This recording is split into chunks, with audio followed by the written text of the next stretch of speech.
And we're live again. It's Veterans Day. Thank every veteran that served.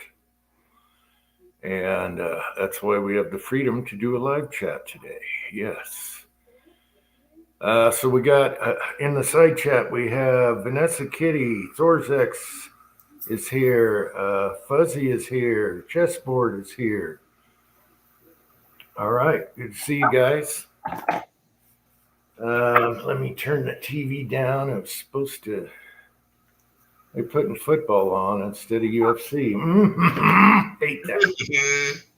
Okay, so Andy, what have you been up to, Andy? I've been up to no good, but did you hear about the ruling? What's that? I'm bad because I don't own the things. The pistol brace. Pistol brace. Yeah. Gone. It's been set up and said it is legal all 50 states. Yeah. They got 8 days. The ATF's going to appeal like they always do. So we'll see. It's going to bounce back and forth. I just wish this thing was over. Eagle Eye is here. Hey, Kenny. Let's see. Oh, they're talking about the bobsled. Man, I'm getting too old for that. I already have a hip that's messed up right now. I don't know why. Hip socket, a leg. Tactical Fud's here. So, yeah, maybe we do a bobsled. I don't know. It's been nice out, though. No snow. Very nice weather. Put a seatbelt on the bobsled. All right, Andy. So you made up some heavy bullets in zinc and test in 38? Yeah, but we might as well start where it all started. I got a new unloader. Okay, it's a Rossi 92, 20-inch stainless steel, 357. I got the scope rail for it mounted, a red dot on it, and it's looking real good. Everybody complaining about the actions and everything feels rough. This thing is smooth. This is so smooth. I was ready for taking it apart and having to go to work on it. The only thing that I don't like about it is the loading gate. No sharp edges. I don't have that issue. Yeah. But you can't. It's like you can't push it down enough to put the bullet in. It's like you really got to push. Yeah. So I may have to go in there and bend the spring, I'm told. So I don't know. Yeah, you can fix that. Every Rossi unmolested is pretty smooth that I've felt. I mean, I've been watching horror stories online about everybody complaining and this and that. And so I don't know. But the one I got, it's smooth as glass. I didn't take it apart, so I didn't clean the mechanics inside. But everything on the outside is cleaned up. I can't got one little on it, but if you're not looking for it, you'll never see it. Of course, it's going to get scratches once you start using it. Yeah. I haven't fired it. I've only done test loads, dummy rounds. I filled up the tube with 357s. Click, everything went fine. 38s. Click, everything went fine. And then 38 wad cutters, no-go. You're talking double-ended wad cutter, or it's regular wad cutter, period, double-ended, no-go.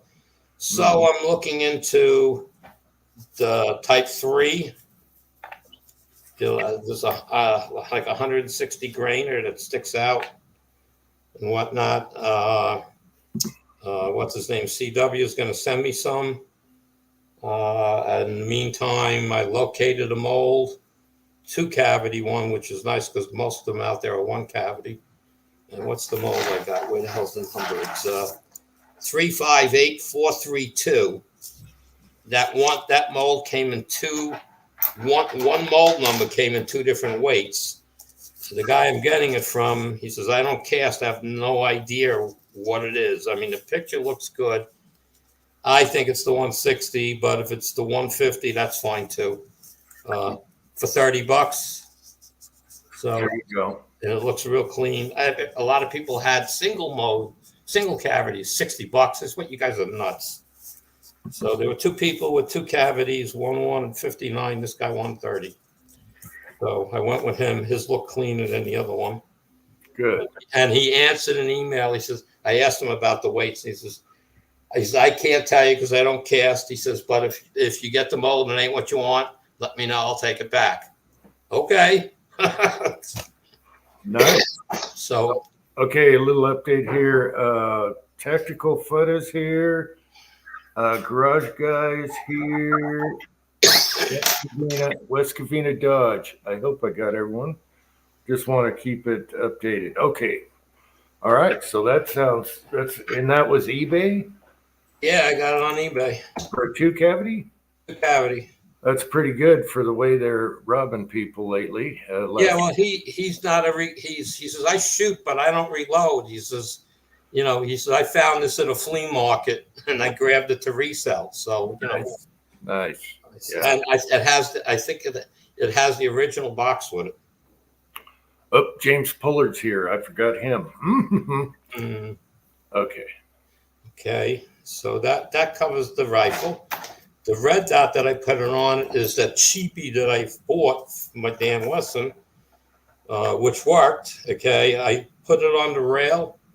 I put my laser bore thing on it, and I bring it up, and I'm only seeing one dot. I'm going, okay, what's not working? The laser's on. I can see it on the wall. Like, well, look through the dot. I don't see the laser. I'm like, it was on.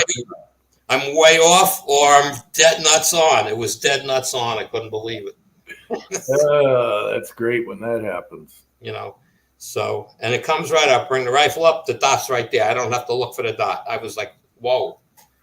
Okay, so I'm probably gonna once I get the rifle going, I probably will update over the winter to a green dot. I'm gonna try one and go from there.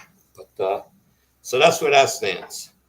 Then I have casted a bunch of these before. This is a Lyman 358430, which is 195 grain round nose lead bullet. And I've casted up a bunch of these in zinc, and I shot them before out of my 357. I gave a bunch to JH586. He shoots them out of his 35 Remington, and he only did one testing of it, and he says they cornered it. And he says you don't even want to know how fast that sucker was going. Yeah. He went with a load a little hotter than I recommended to start with. Okay, but he at 300 yards, he says he had like a 2.5-inch group, so he was quite happy with that. So, but they were screaming. He says, Andy, they were flying. So, anyway, so I made up some. I went through them today and made up some 38 loads, dummy rounds, to test them in the rifle. And basically, it's 38 and overall length 1.545. I could, it's right at the top of the crimp groove, and it's only 118 grains of zinc. These things are going to be flying. Yeah. So I do have some if you want to switch over to my picture. I'll put a couple up I got. What they look like. Let's see. Backwards. There we go. All right. It just won't focus 100%. Like, try it this way. There we go. That looks good. Yeah. That looks better.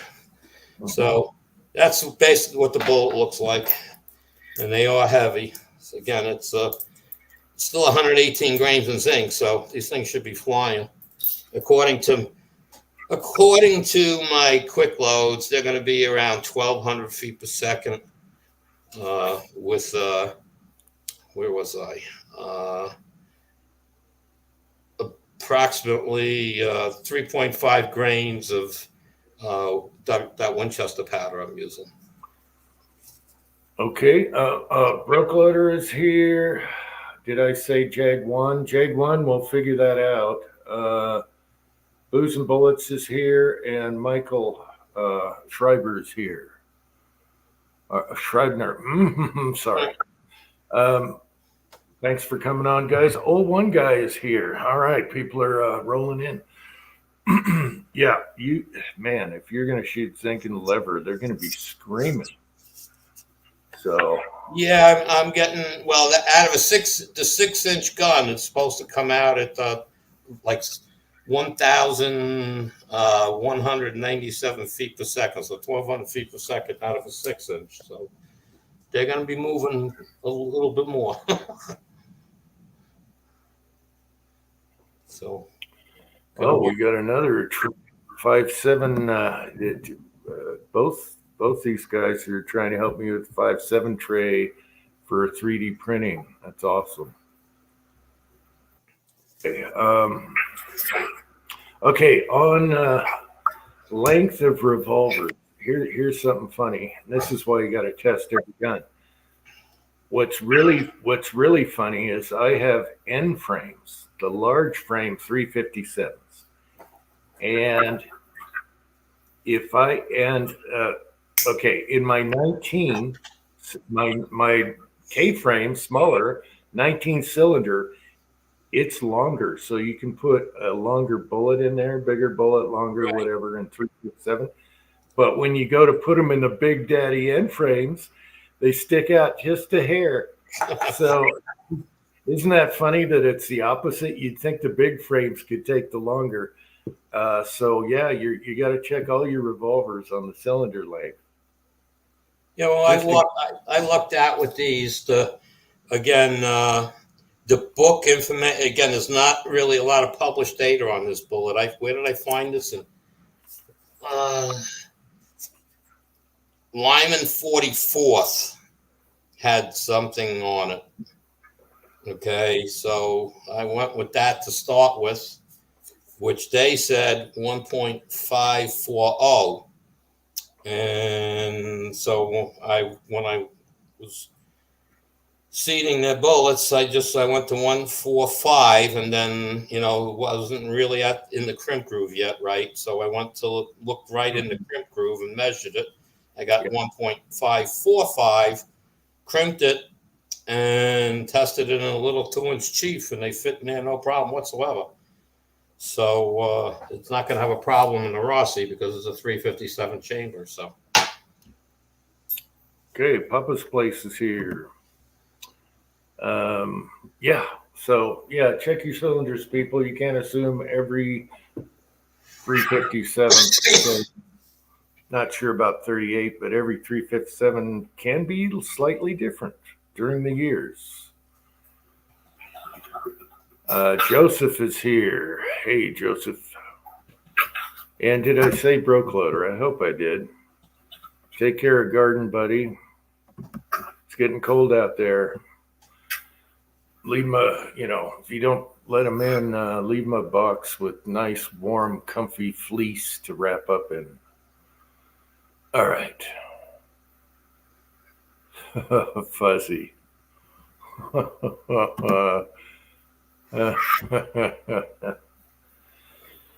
Okay, so I'm glad your lever looks good. And, you never know. For a while there, Rossi was pumping them out fast because they were behind making pistols.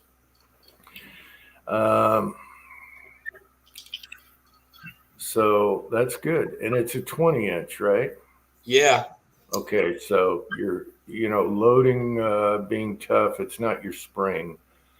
Here's the weird thing. A lot of levers do this. If you have a 16-inch, they use the same 20-inch spring, so it's a lot harder to get that. Oh, I don't have the problem pushing it in that way. It's because you have you have the proper spring. Right. But if you have a 16-inch, you got to take a few coils off because they just throw the 20-inch spring in there, and it's really tight at the end. Pushing in that way isn't the problem. It's your gate. The gate won't open. I got to really push hard on the gate to push it in. Yeah, I always tweak the gates. Just be careful not to snap that spring. Okay. Well, it's brand new Rossi. It came that way. Sorry, send me a new one. Rollis is here. Uh, yeah, so I always tweak the gates just a little bit, but it always makes you nervous because they're a flat spring. I haven't been in the Rossi yet, so I don't know what they're doing in there. It's just a flat spring. Yeah, usually they're a flat spring and it's hardened, it's spring steel. So you gotta, I like to just bend them over something very carefully. Right. Yeah, and then check, and then you don't want it too loose either, but it's hard to do without snapping it anyway. But I was wondering if I could do it from the outside. Is the back of the spring supported? The From the outside, Yeah, it was push the gate down. well, if you can block it on the back side of the spring and push it in to make it do this, but you need a block inside to hold it. You That's can't. why I wasn't. That's why I was wondering: is the spring exposed, or is it the plate behind it? So On that, on the Rossi, I'm not sure. yeah, I'll have to look into it. I don't think it's supported, but I haven't taken mine apart yet, and I'm not looking forward to it because of all of the screws and crap. Instead it's of not that. From what I see, it's not that much. it isn't. I've done way tougher guns. Try taking the exposed hammers off of a 12 gauge double barrel shotgun. That'll make you think. That'll work your milling. Yeah. So that's not. I didn't want to have to take it apart if I didn't have to until it's time to clean it. But Yeah, it's time to clean for me. Yeah. Otherwise, you bore snake it, squirt it in spots, rag out what you can, and done. yeah, I wanted to talk about the baloney about cleaning from the action or cleaning from the front muzzle. Okay, I mean, old school. We always clean from the muzzle. So 22 caliber, you got to be very careful if you're doing that, and use the little cones, that stick on your rod. but that's so you don't hit it with. Is that all they're worried about? That you're hitting it with the rod? Yeah, a lot of crowns get messed up So by. what if you put a piece of like foam over the rod? Well, most of your cleaning kits or whatever have, like I have a brass, it's a cone that fits in the muzzle of your barrel to keep the rod Yeah, centered. I don't. None of my kids have that. They I make just, they make them in plastic and brass. yeah, Uh, I just bought. but on the bigger bores, you're not even going close to it unless you're really not careful about anything. Well, that's it. My cleaning rods. I bought them long. Those are the solid rods. I forget what brand it is that I bought. Okay, I have two different sizes in as far as diameter goes, and lengthwise, they're so long. There's no way I'm going to push it down to the handle. Mm-hmm. So HIPAA is here. so Hey, what I HIPAA. do. Go ahead. I just bought. I bought a kit. Hold on, I'm just looking up what they call it. Otis Tactical Cleaning System. It's Cable. it's a cable. They give you two different cables, three different cables actually, one for pistol, and a bunch of other stuff and whatnot. So I bought that kit. It came in today. I already cleaned the rifle though. I put a dry patch down the barrel. Nothing came out. No grease, no oil, no nothing. I said, you got to be kidding me. So I put a wet patch down, let it sit a little bit. I took a dry patch, 2 passes. There was nothing on it. And I said, okay. So then I put another wet patch, with just a little lubricant on it, just down the barrel to make sure it's lubed a little bit. And that's it. Okay. It came out perfectly clean. I was figuring I was going to pull all kinds of grease out. The gun was covered in like an oil film. Yeah, it's a preservative. Yeah. When I wiped it all down with what do they call those cloths? Whatever, it doesn't matter. It's just took everything off. I wiped down the stock, Okay, what would you put? Again, it's been ages since I've actually done anything like this. You don't use really like a car wax on the stocks, right? You want to use like a min wax for wood. For the stock itself, Yeah, the wood. You know, it should be fine. It's got clear coat on it. I know, but I mean, what do you want to put on it for like a wax protectant? I mean, You can min wax. use furniture wax. That's for wood. Oh, okay. Yeah. Let me, The old Johnson, we got a couple yeah, tubs in the yeah. garage. I don't think I have any min wax left. I think that's all gone. I only got car stuff. So And then if you want the wax to penetrate, say you got really raw kind of wood, you want to wax it, yeah. uh, light, open the can, light it, it'll go poof, and then you'll have a puddle of hot wax. Put that on a rag and wipe it on, and that really helps soak in. But Oh, okay. you won't need to do that on a No, finished. this is finished. This is a Yeah. the wood is a dark red, a reddish color. It's not really brown. It's a little reddish tint to it. Yeah, you got to do a video. Yeah, well, I will. It's just I got so many things going on. Lee released something new about 2 weeks ago. Their 4-tube case feet, the tubes that you put the cases in with the. Yeah. They released a new one. The 5, you talked about that. Yeah. Yeah, 5-tube and interchangeable inserts, so you only have to set it once. Well, I got it in. I didn't set it up. I was playing with it. The inserts are a little tough to get in and out. I wonder if that's just because they're new or what, but it takes a little effort to get them out. But it looks interesting. It's going to work great, and the top of it, what do they call, a hopper or whatever? Anyway, they changed the whole design of it. They got an insert that's like beveled outward, not towards the center, but beveled away from the center. Mm-hmm. It helps keep the brass from flipping mouth up down. And it's different size holes, thing you put on it. And it also has a top hat that goes on it that keeps the brass from turning so it doesn't go down the wrong way or something. So it's interesting. It wasn't bad. It was the whole thing delivered was like $40, so it wasn't bad. I can't wait. Collator on the top, yeah. Okay, you need to do 2 videos, the lever and that. Yeah, and now there's a third thing. I just haven't sat down and ordered it for the Lee APP. They're selling the upgrade to make it prime. Oh, okay. Make a priming system out of it as well. And I don't know how long that's out, only if, again, not that long. And you really just take off the plastic slide, the base slide, 2 screws that comes off, and you put the new piece on, okay? And it's just another spring that you hook up, and you're done. Okay.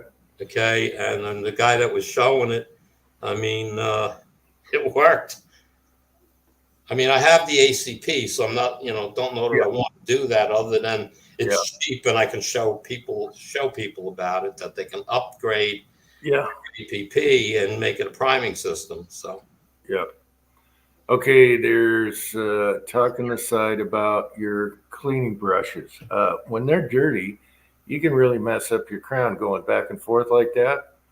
So if you want to be testicle, you push it through, unscrew the brush from the chamber, unscrew the brush at the muzzle, and then bring your rod back. But it's a pain in the butt. But yeah, if you have dirty cleaning brushes, I actually bought a whole set for every caliber of the nylon brushes that are really stiff, just for the reason of washing them in the sink, But whenever you use a cleaning brush, what I do right after I clean a gun, whatever it is, I take it out and I shoot it with non-chlorinated brake cleaner and tap it out, and it's clean next time. Okay? I do the same thing. There's a lot of people out there that have ugly green looking brushes caked with goo, and that's going to ruin your crown when you bring it back and forth. Okay. Yeah. So that's a lot of the discussion there. The people that are super testicle are just going to run it through, unscrew it, bring your rod back, put it back on, run it through, unscrew it. Yeah. I'm guilty as charged of going back and forth, but I keep my brushes clean. And I really like the nylon brushes because you can just wash them out. Yeah, I have the kit. I bought a bunch of brushes. I forgot what brand company it was. They had a pack of. Uh, you got five brass and five plastic, and it was cheap. I mean, so I bought it three different calibers. That's all, and it's three different sizes, and it seems to be a pretty nice little kit. Yeah. But those brushes are so. I mean, when you sit back and look at them, they're actually really cheap. So even if you went out and bought 30 of them, then it's like $20. Yeah. So it's not a big deal. And I use the bore snake a lot in between major cleanings because it works just fine. I put a little G96 before and after on the brush of it and run that through. It's got some lube. I don't like to dry brush any barrel, like dry. You got to have something, solvent or oil, something. A lot of people use the bore snake without anything on it and then put it in a baggie. Do not lay your bore snake on a bench at a range or something that's covered in dirt, because then you're just bringing grit through your barrel. Okay, so always be surgical with your bore snakes. Put it back in a Ziploc bag. Don't let it touch the ground or anything dirty. All right. Okay, Jaguar's, he's got the new APP on order, the new deluxe version. So he's going to get it with the primer and all the stuff with it. It's garage time. I'll be off camera for a second. Russia. Yeah, same here. Replace them. They don't complete. Okay. No. Yeah, cleaning again. I'm trying to understand. I mean, I've been, cleaning rifles forever. I've been shooting since I was 16, and we always clean from the front. But the thing is don't, when you're going through, was to don't let the handle of the cleaning rod hit the front of the muzzle. And then when we passed it down through the breech, we would unscrew whatever we had. We would unscrew the brush and then pull the rod back out and clean the brush. I used to just clean it off an acetone, okay, at that point, and then just screw it back on, whatever chemical on it again, and push it back down one way. So I bought that new kit that, we'll see where it goes.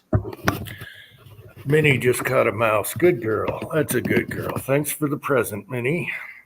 Here's free all to get carbon out. Free all. Okay, I have to look into that. All right, But I haven't really I'm not having much of a carbon issue, man. It's I don't know, Kenny. I wanted to look at dinner. Good girl, Minnie Moo. Just don't use the stairway where I have to clean it. I'm gonna say I keep a jar of I get a gallon of acetone, and I have, of course, carbureted cleaner, brake cleaner, and I always clean my brushes even while I'm using them. I'll pass it through once or twice and clean it. So don't know. And carbon wise, the only carbon area I get is at the chamber. I don't seem to really get carbon buildup many other places. I don't know if that has to do with shooting the zinc bullets. I don't know. I forgot to say Oddball Stuff is here. I love Oddball Stuff. Oddball. Sorry about that, buddy. Good to see you on here. Usually you're busy on this Saturday night with all the family. So, yeah. As far as mice go, I put down new carpets in the stairway to heaven. As soon as I did that, Leon totally messed up a complete carpet. Oh, it was disgusting. Brand new piece of carpet. So then I'm up here in the garage door, up on the landing, and I walk out to have a smoke, and I feel something squish. And he already gutted it, and I had guts all over my shoes. Oh, so, and he got two in one day. I have to give it to him. He's doing his job, but please leave your mess somewhere else. Can you take it outside and eat the critter there? Anyway. All right, sorry. You should use some of that for pizza topping. It was bad. I had to wash everything. Anyway. So, all right, we caught up with everybody, I think. Minnie, you want to go inside now? You done your deed? Good girl. I'll take her in when I go in. I'm going to mute for a minute and close the garage door. Keep her inside. So,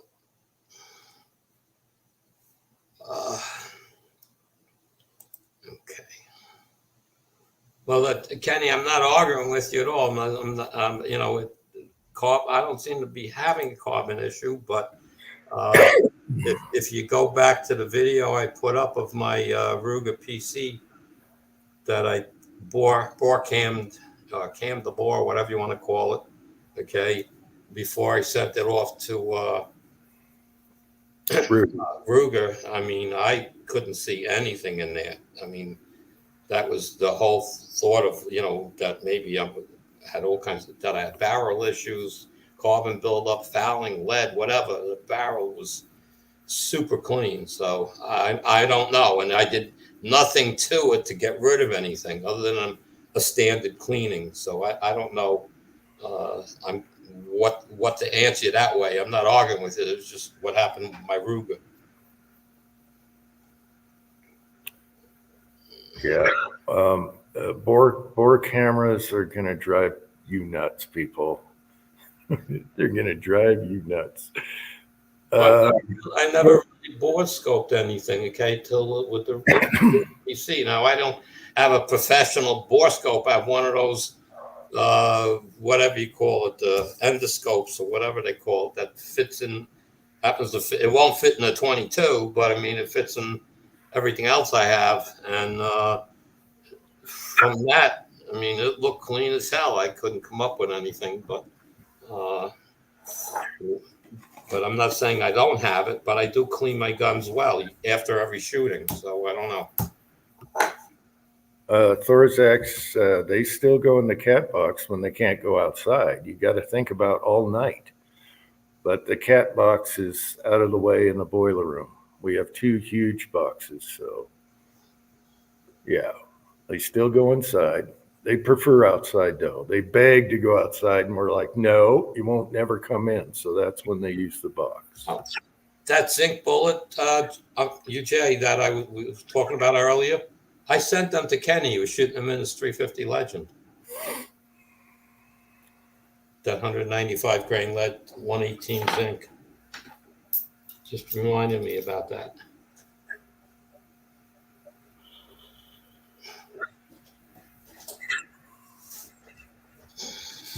Birds actually need better kitty litter.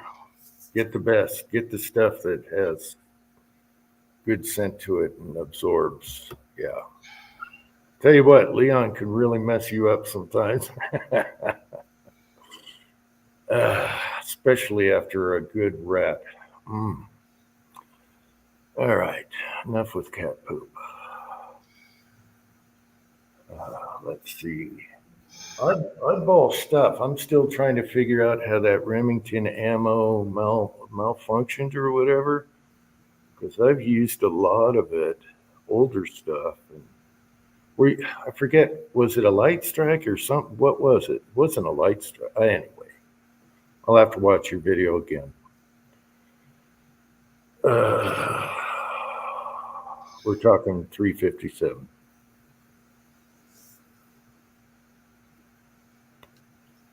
And you're shooting at a little tiny jug like this big. So come on, dude. You probably ran out of jugs, right? Because usually those mushroom really good. Okay. Yeah, well, I don't blame you there, Kenny. A lot of people think you're going to hand them a used gun that's almost shot out and make it like new again just by cleaning it. That ain't going to happen. Oh, Michael Hurtnick is here. Hey, Michael, how you doing? Yeah, six-shooter Texan was showing a bore of his 22 in his last video. The crown was kind of messed up because someone went through the front on a little 22 diameter, probably. But yeah, when you get like an old used rifle, I really like JB's bore paste for, you know, on a really tight old brush and polish up that barrel. It's not going to hurt nothing after cleaning and then re-clean it again. I always do that with an old rifle. That Arasaka was too far gone. Looked like a sewer pipe, so no help there.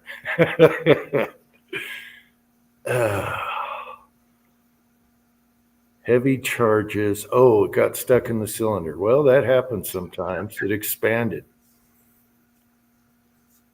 Yeah, that happens. And the cylinder got very tight. Yeah, getting your empties out. Yeah. Maybe the bullets move forward. No, he's talking about the empty brass. They were heavy charges and the cylinder got very tight.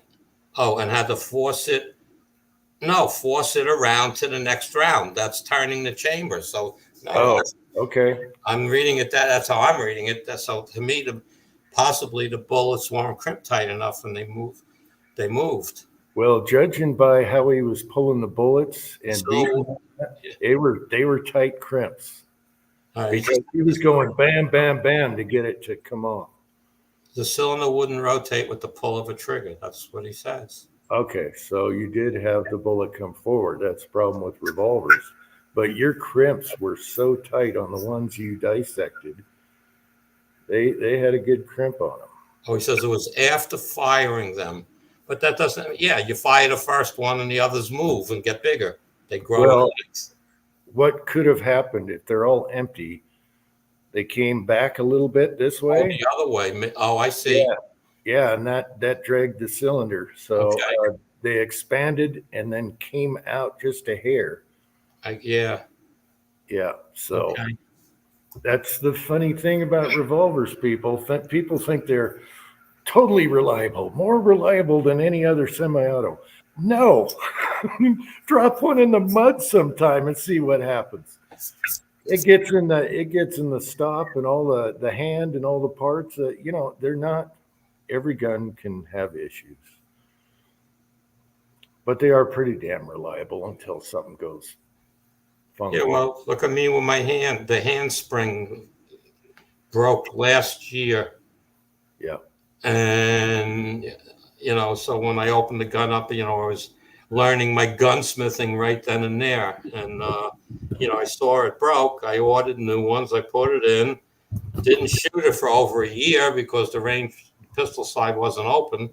And went to shoot it the first day out. It's like it worked fine for a little bit. And then all of a sudden it wasn't turning the chamber, the cylinder, I should say. And, it would turn it 3-4 times and it wouldn't. I took it apart. The handspring popped out of the little slot on the hand. So I don't know. Looked at it, but I just put it back, took it all apart, put it back, cleaned it all up, put it back together. And,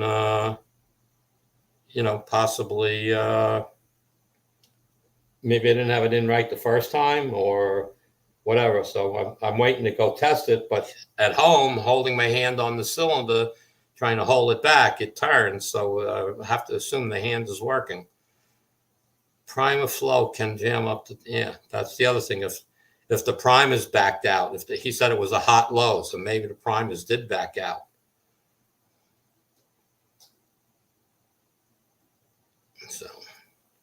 Only he would know. He'd have to look at the brass carefully and see if the primers are high.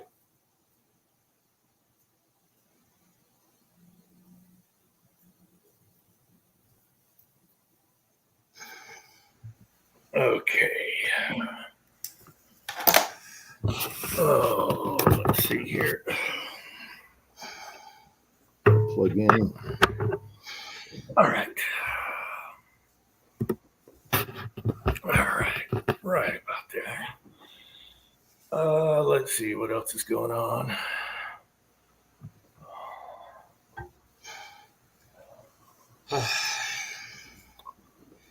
Again, clear and auto with when the lava goes down, it's down. Yep. Well, you know, there's pluses and minuses to everything. Here's another thing I want to address. I see people do it all the time, and it's wrong. Listen carefully. Preacher's here. We'll get to Preacher in a second here. I see a lot of people say, my gun's empty, and they go, and they don't look. Yeah. All right. So you have a semi-auto, my gun's empty, and especially all these tactical big channels that are just experts, and they go, it's empty. See, he didn't even look. What if your extractor broke and you did this and you have a live round in there and you pull the trigger? Because they do that right after and they pull the trigger. What if your extractor broke or it didn't catch or something? Something's wrong with the return spring on it or whatever.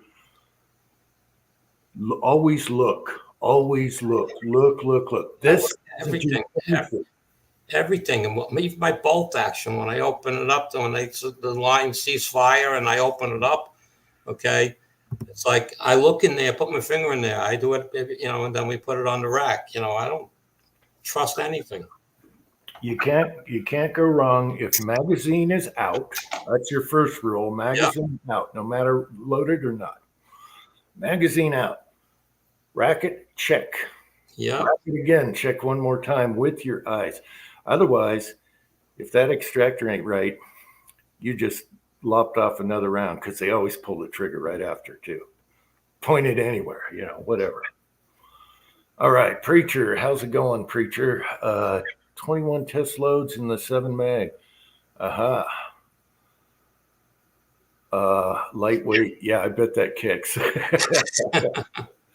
Oh, yeah. He's going to be rubbing that shoulder tonight.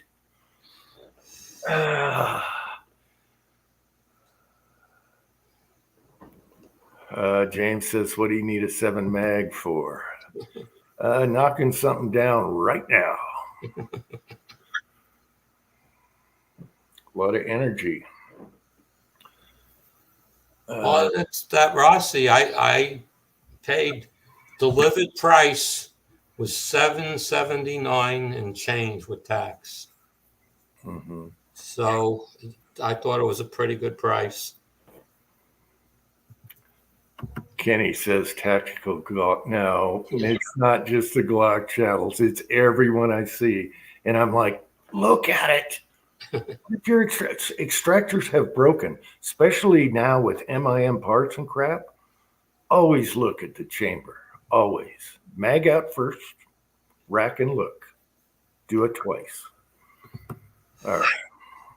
Never have a problem. Never point in a direction you don't want to destroy. All the rules. If people just follow them, they don't have, I just shat myself. Yeah. All right. So did you hear about this guy in New York? There was somebody harassing to the point of mugging some woman in the subway. And a bystander pulled out his gun. Now, what I feel he did wrong was discharge it twice in the subway. Okay, not in a train, but on the platform. So where the hell did you discharge it? That didn't come out. Okay, but what they're charging him with is having a firearm in a restricted, no firearm zone. That's what they're hitting him with. Meanwhile, the police got there and they arrested the mugger. He's out already. Yeah, he and the guy that shot probably is in jail. You know. Well, I don't, not that he's in jail, but he's definitely facing charges. Yeah. But not because he discharged a firearm, but because he carried a gun in a no carry zone in New York City. Okay. I don't know. World's going to crap. I tell you that. Well, New York is this Governor Hochul, whatever her name is, Hochul. She is a nightmare, and the mayor of New York City, they just raided him. They took his cell phones, all his computers, his tablets. They're after something. Okay, and I said it's a shame they didn't go after Hochul because she's got to have all that shit too. Yeah. And they're dinging Trump for every little thing. Yeah. They're out of control with this Trump stuff, and now all the real news channels and stuff are all now. It's definitely election interference and all that stuff. So, Well, they're scared because he's winning in the polls over everybody. So it frightens the crap out of them. Yeah. Well, they're scared because if he gets reelected, he's taking them all down. Yep. He's going to clean house, that's for sure. Border, first thing. All right. Get our deficit out of there. Get our economy going and drill, baby, drill. No, drill baby first is one of his first things he said. Drill baby is going to get the economy back, but he's going to drill and close the border right now. Yep. Day one. How many million crossed? It was a crazy number. Was it 20 million? It's up 21 to 22 million people. Yeah. Across the border. Good. Well, look what's going on in Canada now with all the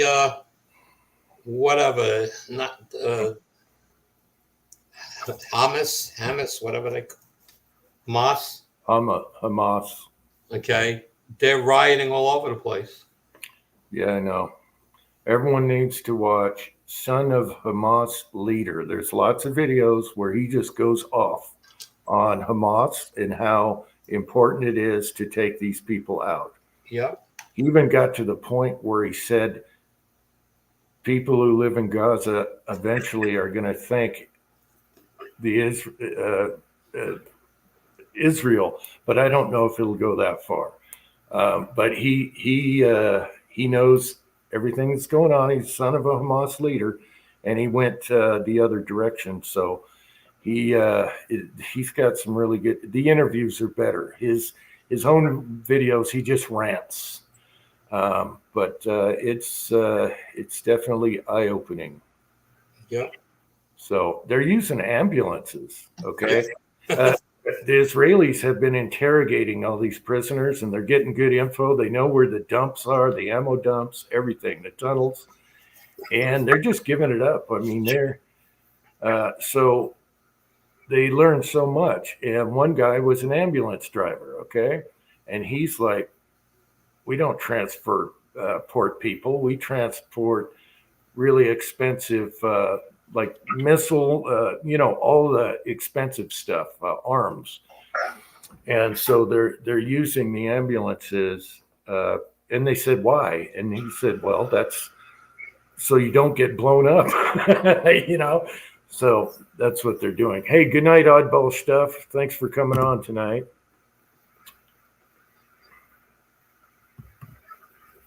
So anyway. What else we talk about here?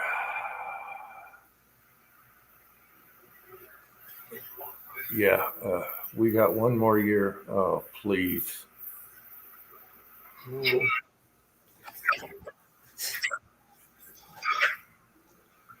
So, okay. Side chat, what do you want to talk about? Who is EES? Oh. It looks like Kenny, so we're kind of safe here. I don't want to see another. All right. We'll go grab a full auto and start fondling it for your live chat there, or what? No, I'm talking about the trolls that were disgusting. All right. Oh. You had large hands there, Jim. How's it going, Kenny? I just got back from Vegas. I just shot a match. Oh, Yep. Took home the W. Cool. was Yeah. it 22 or what? Yeah, cal- 22, NRL 22. So trying to get my oldest son more involved and get in practice. So he's been rocking a 1022, which is actually this one right here. He's been shooting a 1022 for these matches. And what I have on there is what I need to clean. So I was shooting that little Rimac. Now, are you a unscrew the brush kind of guy or what? Oh yeah. That brush does not come through back on the crown. And it's kind of a pet peeve of mine because I spend so much time getting a perfect crown on these rifles. You know, we're talking at least a couple hours or an hour polishing all that up and looking to make sure the edge is perfect. And for 22 rimfire accuracy, that is like the go-to. Well, basically the reason why 22 fails in accuracy. Barrels never wear out. It's the cleaning regimen of the owner.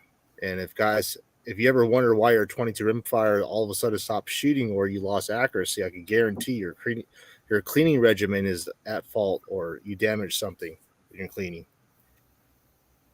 Yeah, I had an old Marlin where I crowned it without a lathe, you know. Yeah, and that works fine. All you need is and I've been testing that whole theory, you know, testing different angles of the crown, testing if it's center or perpendicular with the bore. Yeah. As long as you have a nice straight edge for the gases to escape uniformly, it doesn't matter if it's cocked or angle or degree of the crown. As long as the gases escape uniformly, you're going to have an accurate rifle. And I was like, why doesn't this thing shoot very good? And so I crowned it by hand, oval motion, all that stuff. And man, that shot way better afterwards. Way better. Yeah, well, it's proven. There's a guys out there that have done tests. I think MDT did one recently, modular driven technology, where they peened with a I like to say it was a oh my gosh, I can't even think of the name of it. It's just a rod. He used a metal rod and he peened the sides of the crown, and you can see that 22 just accuracy just diminish like right away. Mm-hmm. HIPAA, yeah, stay away from the ammonia stuff, leaving it in the barrel, and always patch your barrel afterwards, and then a oil patch for storage. Yeah. I was going to say what I use lately is Freol, and Freol is actually like a PB blaster. It's a petroleum base. I'll show what it looks like. Dude, I'm not, guys. This is the shit. It's deep penetrating oil. It's what it really is. Never seen it. Yeah. So it goes on there like PB blaster, literally like PB blaster, but it's petroleum based, but it cuts through carbon like crazy. Like if you, shooting black powder cartridges, perhaps just powder coating in general or 22. I mean, I use this for 22 all the time. That's all I use.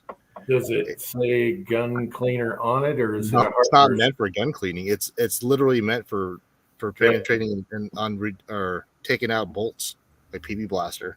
So it's kind of like a Croyle product you can get at a hardware store.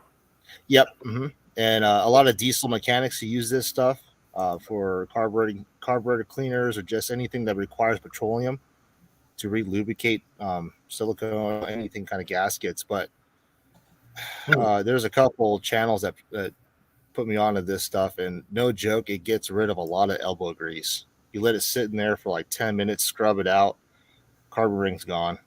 Let's see that can one more time in case I see it at a store. It's on Amazon.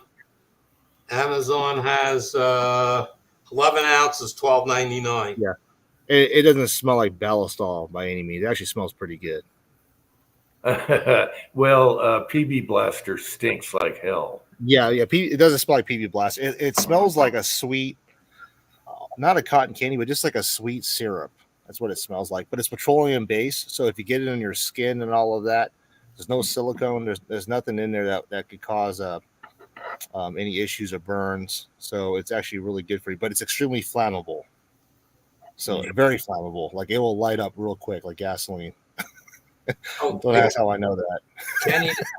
Kenny on Amazon, they have it non-aerosol. It comes with a pump. Yep.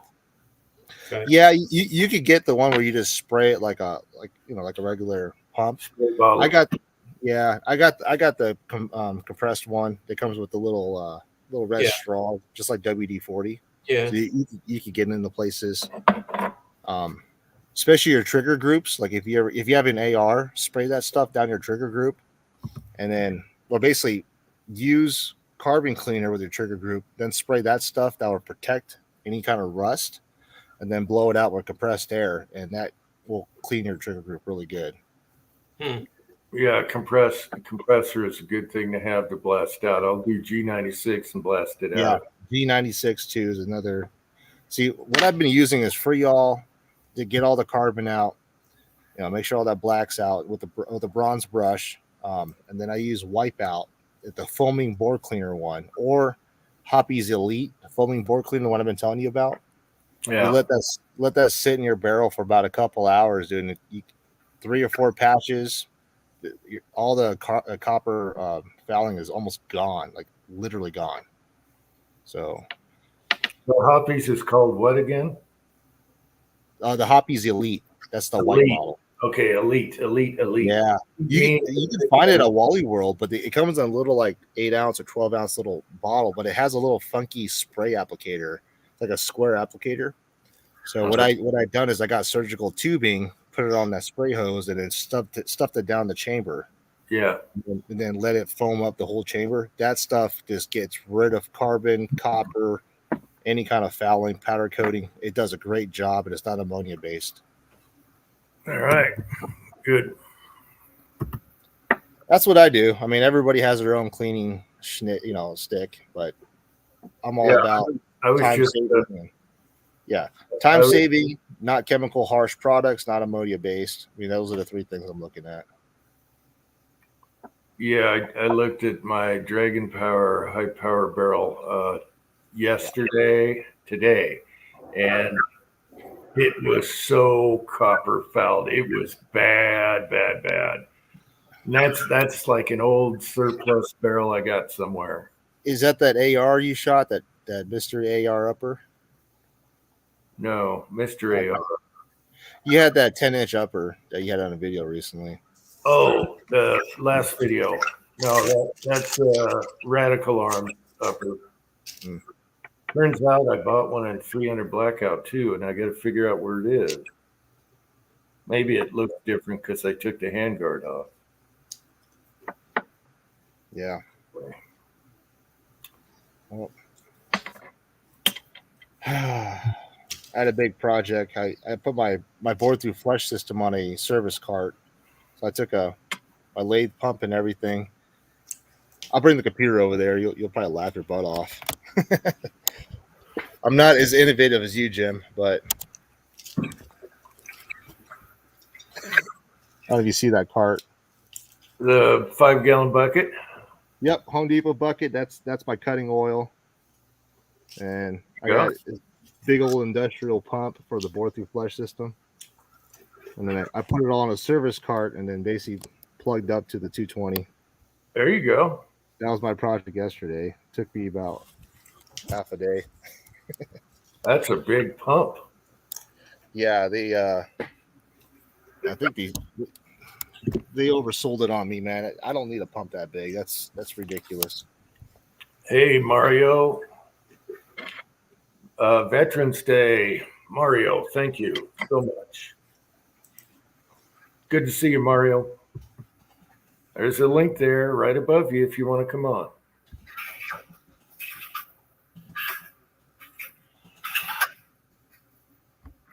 Oh, did anyone notice on YouTube, if you go to your channel now they put a strip of previous videos up there that I don't know if other people see them or not. And all mine are like live chats. I could show you. Oh, Did okay. anyone use that? They're changing all kinds of crap. Yeah, whatever you search to, like for instance, you search, let's say 357 maximum. Any new video that pops up, there's gonna be a little blue dot, which will tell you there's a new video in Look, that search category. this is why I brought it up. You go to my channel and there's Mario with the mullet. Okay, these are live chats. Okay, But and they're at the top. See, my videos are right down below it. So there's the chat right now. Does anyone getting that band along the top? And they said it's for to make your life better. I don't know what the hell they're putting all that old stuff up there. I don't know, man. Anyone else get that? Side chat, let me know. But that reminded me because Mario's on the first one.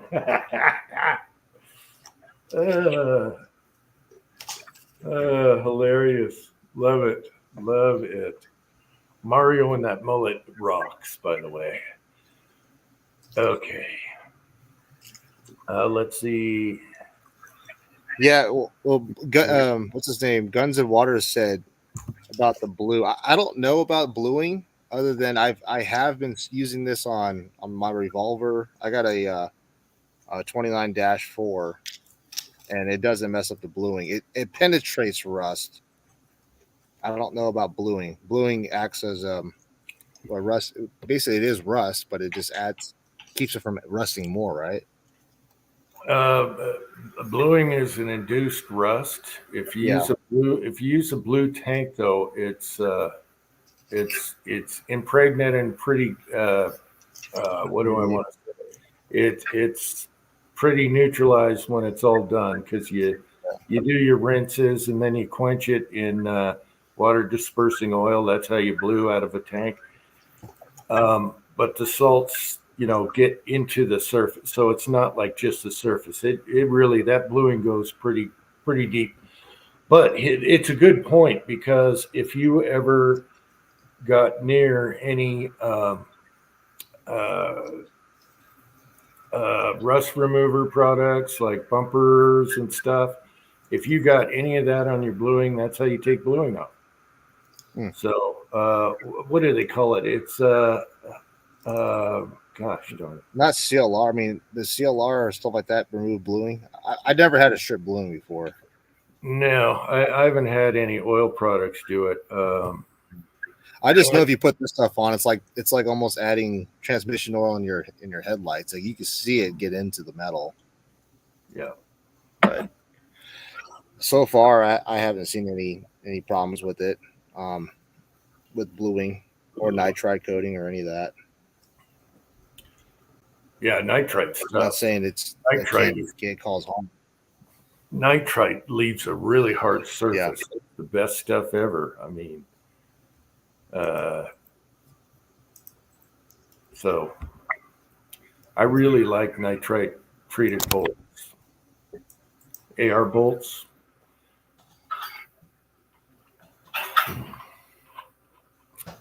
And barrels. Okay. Yeah, I get you got to be careful of blue. What is the stuff I'm thinking of? It's to take the surface rust off of bumpers. Naval jelly. Okay, naval jelly is what we use to remove bluing before using them in the blue tank. Okay, that takes everything off. Then you polish it, get out any nicks and stuff. A lot of polishing will work, and then you put it in the tank for it takes a long time. And but we use naval jelly to take the bluing off. Strips it right off. Okay. Well, it's good stuff to know. I mean, I haven't heard the guys talk about bluing, but if it's a penetrator, I can see that getting into the rust or bluing itself and possibly discoloring it. That's what I'm thinking. So yeah, obviously I use a lot of stainless steel barrels and 4140 barrels as well. Yeah, I haven't had anything like I don't squirt down my guns with Bolt Buster or any kind of product like that, PB Blaster, but I don't know. Yeah, it's petroleum based. I just don't see how it, what can it do? Because there's nothing of it etching or any of that. All it does, it loosens up the carbon for you to scrub it out. That's what I've seen. It does. It doesn't eat it up. It just loosens it up. That way you can scrub it out. Yeah, well, if that was eating blue, people would be complaining about their crowns, the tip of their barrel screwed up. So, Well, it could be the same kind of fab, and it is a bad thing to use, regardless of what some channels and people say. But CLR in your barrel on stainless steel, even from the manufacturer of CLR, they specifically say that CLR will eat up a 416 stainless steel barrel. oh, you're talking about the stuff for water hardening, Well, CLR, yeah, there's a whole fab out there from for cleaning your. for cleaning your barrels, and it's Yeah. proven that if you use CLR, like if you get a stainless steel, let's say a muzzle brake, leave it in there for 30 minutes or just like 10 minutes, you'll see it etching the freaking stainless steel. Yeah. Yeah, you're talking about the stuff where you clean your faucets, sprayers, crap with. Yeah, the hardened Well, water stuff for I coffee. bring it up because I had a couple guys that I built a 22 long rifle that was for bench rest, and they got on board with using CLR. About a year later, calling me up and saying that thing can't hold a 0.4 inch group. I get it, and I look down with a bore scope, and I'm like, "What the freaking a? There's pits everywhere in this thing. Like, what have you been doing?" He's like, "Well, CLR." I'm like, "Well, there you go. I got proof of somebody destroying a barrel with CLR." I kind Like, of remember a fad or a lot of people saying use CLR on guns. And it's like, yeah, why? well, I had so this guy, what he was doing was using a silicon plug and filling up his whole bore with CLR and leaving it So, overnight. yeah. Yeah, it was extreme. So when I got it, I showed him the pictures of it of his bore. I'm like, well, if you want to listen to other people's channels instead of actually calling the manufacturer and hearing it out for yourself, this is the end result. End result is that I had to spin up another barrel for him, but I have the barrel here. Actually, it's pretty funny. Hmm.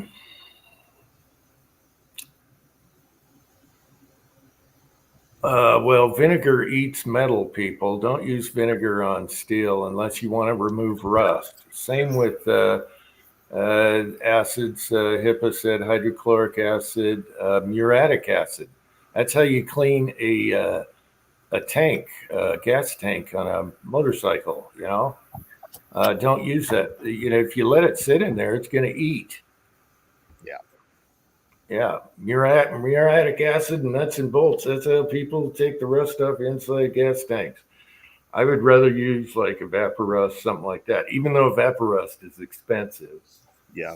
I have a little oiler right now soaking in it. The little oilers, like Tin Wizard of Oz Tin Man. Yeah, I should check on it. It's in a container right now, but that'll stop at a point. It's not going to eat your metal. It's just attacking rust. But another thing about vinegar, don't do anything with lead on it with vinegar. A lot of the old timers used to clean with vinegar, leading and crap. Uh, that creates a toxic chemical. Okay, Right. that will soak right into your skin, and it'll ruin your groundwater if you dump it in the ground. It will totally. It's the nastiest crap. It's called. Gosh, I can't think tonight. Keep vinegar away from any lead or anything with lead on it. All right. Acetate. It's something acetates. I can't think. I learned that from suppressors. People were using it to clean suppressors out. Yep. And you have to keep it in a glass jar and take it to a hazmat place. Yeah. Lead acetate is what it's called. Lead acetate. Look it up sometime. Look up any suppressor cleaning. No, look up. The easy way to do a search is what do they call it? The dunk, the dip. Just put in suppressor dip, the dip for suppressors, and you'll see down there that it turns into lead acetate. Now you can neutralize it with salt. Yeah. You can neutralize it with table salt, but it's still icky. It's not worth it. Yeah. There we go. Gunswatter knows what I'm talking about. You got the first spelling wrong right there. I do that all the time. Lead irate. Anyway, it auto corrected on him. He's good. Yeah, I totally, anything with vinegar near me or on anything that has lead, it could be brass. Yeah. It's still going to have lead residue on there. And you're just creating, and then they pour it down the sink. Guess where that goes? Yeah. It's highly toxic. All right. So we covered a few safety tips today. Your extractor could be broken. Lead acetate. What else? On the revolver? Yeah. You know, it's funny you're talking about revolvers and it being reliable. I seen that a few weeks ago at a range where a guy dropped his revolver in the silt and it locked up the whole cylinder. Could not move it. Yep. Well, you know how many openings there is. There's few openings. Well, that's what got me. I mean, I think it was a Colt or what the hell was it? It was a very, I'd say, high-end revolver, and hearing the grinding and just him just manipulating it. I'm like, oh no, stop, dude, just stop. Like, just don't do it. You got to take care of them, baby them. They'll be fine. Just keep the windows from in there getting, your stop in your hand, and even your ejector rod on the other side where it goes in the frame, all that stuff can screw up everything. The star on the cylinder, you get grit in that, and it's not closing. It's yeah. They're not foolproof. I'll be right back. Okay, Andy. I'd probably choose a revolver for CCW over a semi-auto. Simply the fact if for the summertime, it's the LCR, nice lightweight. You get if you ever need to, you can shoot out of your pocket without jamming. All those benefits you get out of a revolver. Yeah, I have an LCR that I pocket carry, and then the LCP Max, which holds a ton more rounds now. Yep. Mm-hmm. Yep. The LCR is what I always have in my side pocket here when I'm plowing. Yeah. It gets wet. You've seen the snow hit me. I'm wet.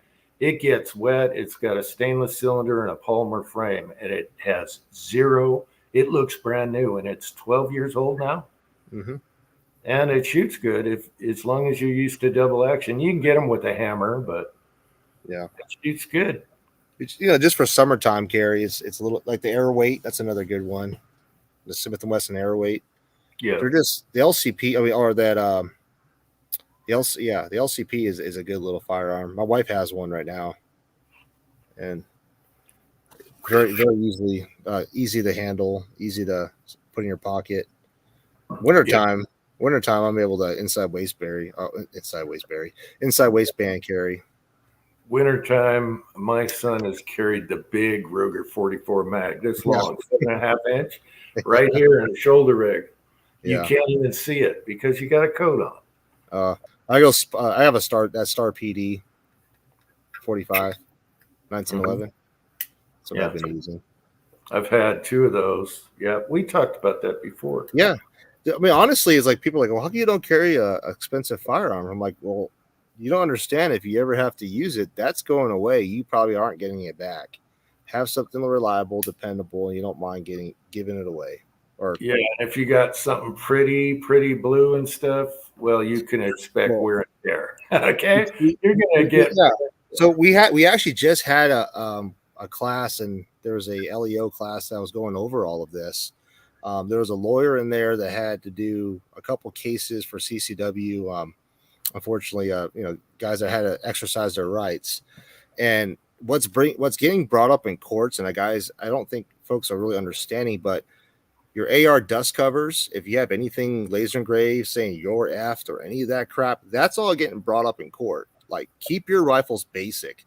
Don't have anything like, as far as ammo wise, if you're shooting ammo that's specifically to say critical defense or like any of this stuff that's like advertised for heavy carnage, that's what's bringing it up in court. And I'm not even joking. People are losing cases. If you ever have to exercise your right, they're going to lose your case, or that's going to be a heavy weight on the jury.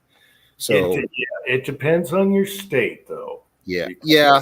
I guess this is coming from Nevada, Arizona, and California, unfortunately. But this is the guy that was a prosecutor. Is like, look, dude, we lost 2 cases because the guy had on his AR, "You're fucked," and the jury ate up into that. He says, you built a rifle and intention to use this to cause harm. That's how they brought it up. He lost the case. Yeah. It depends on the state. If it's gun-friendly state, you got better odds. But it's just in general. I think if you're really considering a battle firearm used for self-defense, don't glamorize it. Keep it as factory as possible. Use factory ammo that the police use. I mean, it just gives you more of a chance to show defense. Yeah. All my carry pistols are stock triggers too. Yep, that's another thing too. These guys are analyzing these firearms now. They're breaking it down to any modifications. If you ever, same thing. Triggers. You put a spring on that thing, they're going to say this thing was modified to induce a higher rate of fire. I mean, they'll bring all that up in court. Well, they'll say it's too dangerous. It could accidentally go off. Da da da da da. Who needs a target trigger on the carry gun? People are always doing it. And it's like, why the hell? If you can't pull 4.5, 5 pounds, 6 pounds at defense range, you got a problem with your trigger finger. It really, I always tell guys, you get your CCW, take a freaking class to learn how to utilize that weapon system in a stress environment, meaning you should be taking a course of fire that the LEOs train with, where you're having to go through barricades or whatever in a higher stress environment to learn how to use your firearm under those conditions. Those classes aren't really expensive. They're honestly, almost every single gun range has them. You just have to call them and say, hey, when's my local law enforcement hosting these classes, or what classes are available? Yeah. Well, because there's a couple things that would aid you into you're protecting and keeping you out of court. And if you show that you've done training, what's going to show the jury and all that is the fact that you're able to handle your firearm correctly in the environment, other than, because what they're going to bring up is every single shot that you fired out of that weapon system, you're accountable to. If you sling a shot up in the ceiling or up near a brick, they're going to say you weren't in control of that firearm. It could have caused bodily harm to innocent civilians. All of that gets brought up in court. I've had to see this in person. And if you're able to show, no, I've been trained at this, and this to show in these stressful situations, exactly kind of in the same kind of scenario you're in, that automatically gets dropped. I mean, these are really good pointers that I've gotten from these lawyers, or these guys, these defense lawyers for CCW. I've been actually taking some classes recently to kind of aid in. I plan on doing long range classes. That's why I'm learning all this. So nothing to do with CCW, but that's just part of the curriculum that I'm learning. Well, we're pretty long range classes, huh? You're a sniper, huh? Well, no, I'm trying to get more involvement with the, like I said, the match that I went to, the Desert Sportsman Rifle Club. They got a great facility that goes out to 1,600 yards. Wow. We host PRS matches and NRL 22. Las Vegas has a very easily centralized hub for traveling out of an airport. You can literally fly to almost every single state for less than $250 round trip. So being able to travel to Las Vegas, take a day course, I could show you basically how to do positional shooting if you're in a PRS, or if you want to shoot, just try out the rifles that I build. It'd be like a 2-day course. I've been kind of contemplating that, but in order for me to do that, obviously credibility is a big factor. So being NRA certified, unfortunately, I got to go through the NRA certification process, instructor process. It's whatever I could do to show certification into being able to demonstrate properly certain techniques. Not to mention competition like PRS. Credibility is a big factor. Here you go, chessboard. Pictures are worth 1,000 words. Bam. There you go.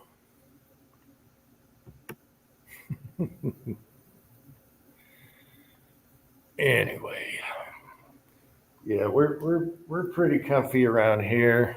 If you're justified, you can protect someone else. Even somebody stealing something or trying to carjack, and they're not, they look like they're endangered. It's pretty laxed around here. I'm sure reloads are okay and all that, but I use factory. Yeah. I mean, yeah, you could justify reloads if you say, hey, I'm using the same bullets as, honestly, as long as you never mention it. Like, hey, I'm using the same hollow points as a critical defense. They're not going to bring it up and dig into that aspect unless they, find out you're a reloader or you bring it up in court. Well, if your brass is whole mixed head stamp. Well, just say I buy surplus. It's just easier. Factory works so good. I can't duplicate the federal. So it would be a good choice, Jim, is taking your reloads, like for instance, your pet load from 9mm. Then I know it might be a little bit expensive, but shoot a couple of your home defense or your CCW ammo and see how much of a point of impact change it is. Let's say 15, I do it all. Yeah, I do it all the time. I shoot up a lot of old hollow points and stuff. Right. I have a whole bunch of range sweep ups where they yacked around out because they, whatever they did, all hollow points. So I use those, but yeah, especially like 38, 357, you get a whole range of where it's hitting. You know what I mean? With different bullet weights and stuff. Right. Like, so part of the training that I'm seeing here, the guys are, what they're supposed to do is be able to hit a pie plate or basically a 10-inch plate at 100 yards 8 out of 10 times. With what? So, with whatever they're carrying. It sounds like it's almost impossible, but it's actually doable. That's asking people too much to pass. I know, but that shows control. 8 out of 10 times, if you can do it at least once out of 3 tries, you should be able to do that. Well, they're not shooting at defensive speed. No, they're not, but they're able to show marksmanship. That's bullseye shooting. But most classes, you have a full silhouette, and you hit the center, and you pass at close range. I think it's 7 to 10. They're doing this at basically first thing in the morning. Let's see what your draw is. Put 10 shots down range. How many did you hit on plate? Reholster. Next person, you're loading up your mags. By the time they come back around, you're going again. So you want to be able to get at least 10 or 8 out of 10, which is it's doable. I did it with a SIG 365 and a what the hell is that thing? A Taurus G2 or G3. So, yeah, but they're not putting you under stress, adrenaline dump, all that. No, I'm just watching what they're doing for these events courses. Yeah. Last time I had a gun pulled on me, it was amazing. I was totally freaking calm, and my son's like, "Fuck." Oops, sorry about the language. Well, that's the best way to do it, man. Honestly, your first reaction would be to get away from any harm. You're pulling out or brandishing a firearm is last resort. Like that is like, okay, I have exhausted every option to save me or someone else's life that I have to use this lethal weapon. Like every time you pull it out, you brandish that firearm, you're going to face legal consequences regardless. So Well, I was in my van and had nowhere to go. yeah, If I open the door, it's just more more target. yeah, yeah. Your wallet or whatever they're trying to get is not worth it. But if you feel that you could control the situation and save, you or someone else, then obviously do so. But just know the repercussions of every shot you fire, plus the years of and medical expenses of that person that you shot. You're talking a lifetime. That's why unfortunately, it's sad to say, it's cheaper to kill the person than it is to harm them.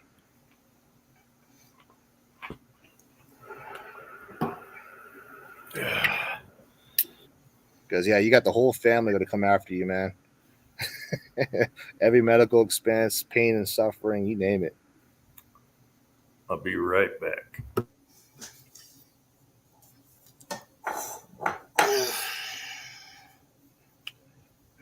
Anyways, I would say I'm not qualified to talk about CCW. I'm not instructor or certified, so I'm just going off what I've learned. Yeah, well, it's totally different today than it was when I was 20 years old. I mean, I was in my 20s. I had 3 different certifications from the NRA, and we taught all the people would pre-pistol purchase type classes. I mean, It was easier to get a gun back then, but we talked about the do's and don'ts and whatnot, and it's totally different today. So my certifications mean nothing today. Well, the fact that you still took classes is something that you could always bring up. Well, I took them and I taught them, so it was exactly. So that's good. I used to teach hunting, the hunter training classes, the boat classes. I was really involved when I was in my early 20s. Just when I hit about 35, I said just had no more time for the stuff. Yeah. Well, with what's going on now, I think it's a skill set everybody should. In my opinion, I would train for the simple fact that if there's any kind of craziness that happens in this world, it's not what's going to happen in the event, it's what's going to happen afterward. And what I mean by that is people get crazy. We've seen this with the toilet paper situation. Oh God! I would say right now is a great time to prepare in case anything. And training is a big factor to that. So.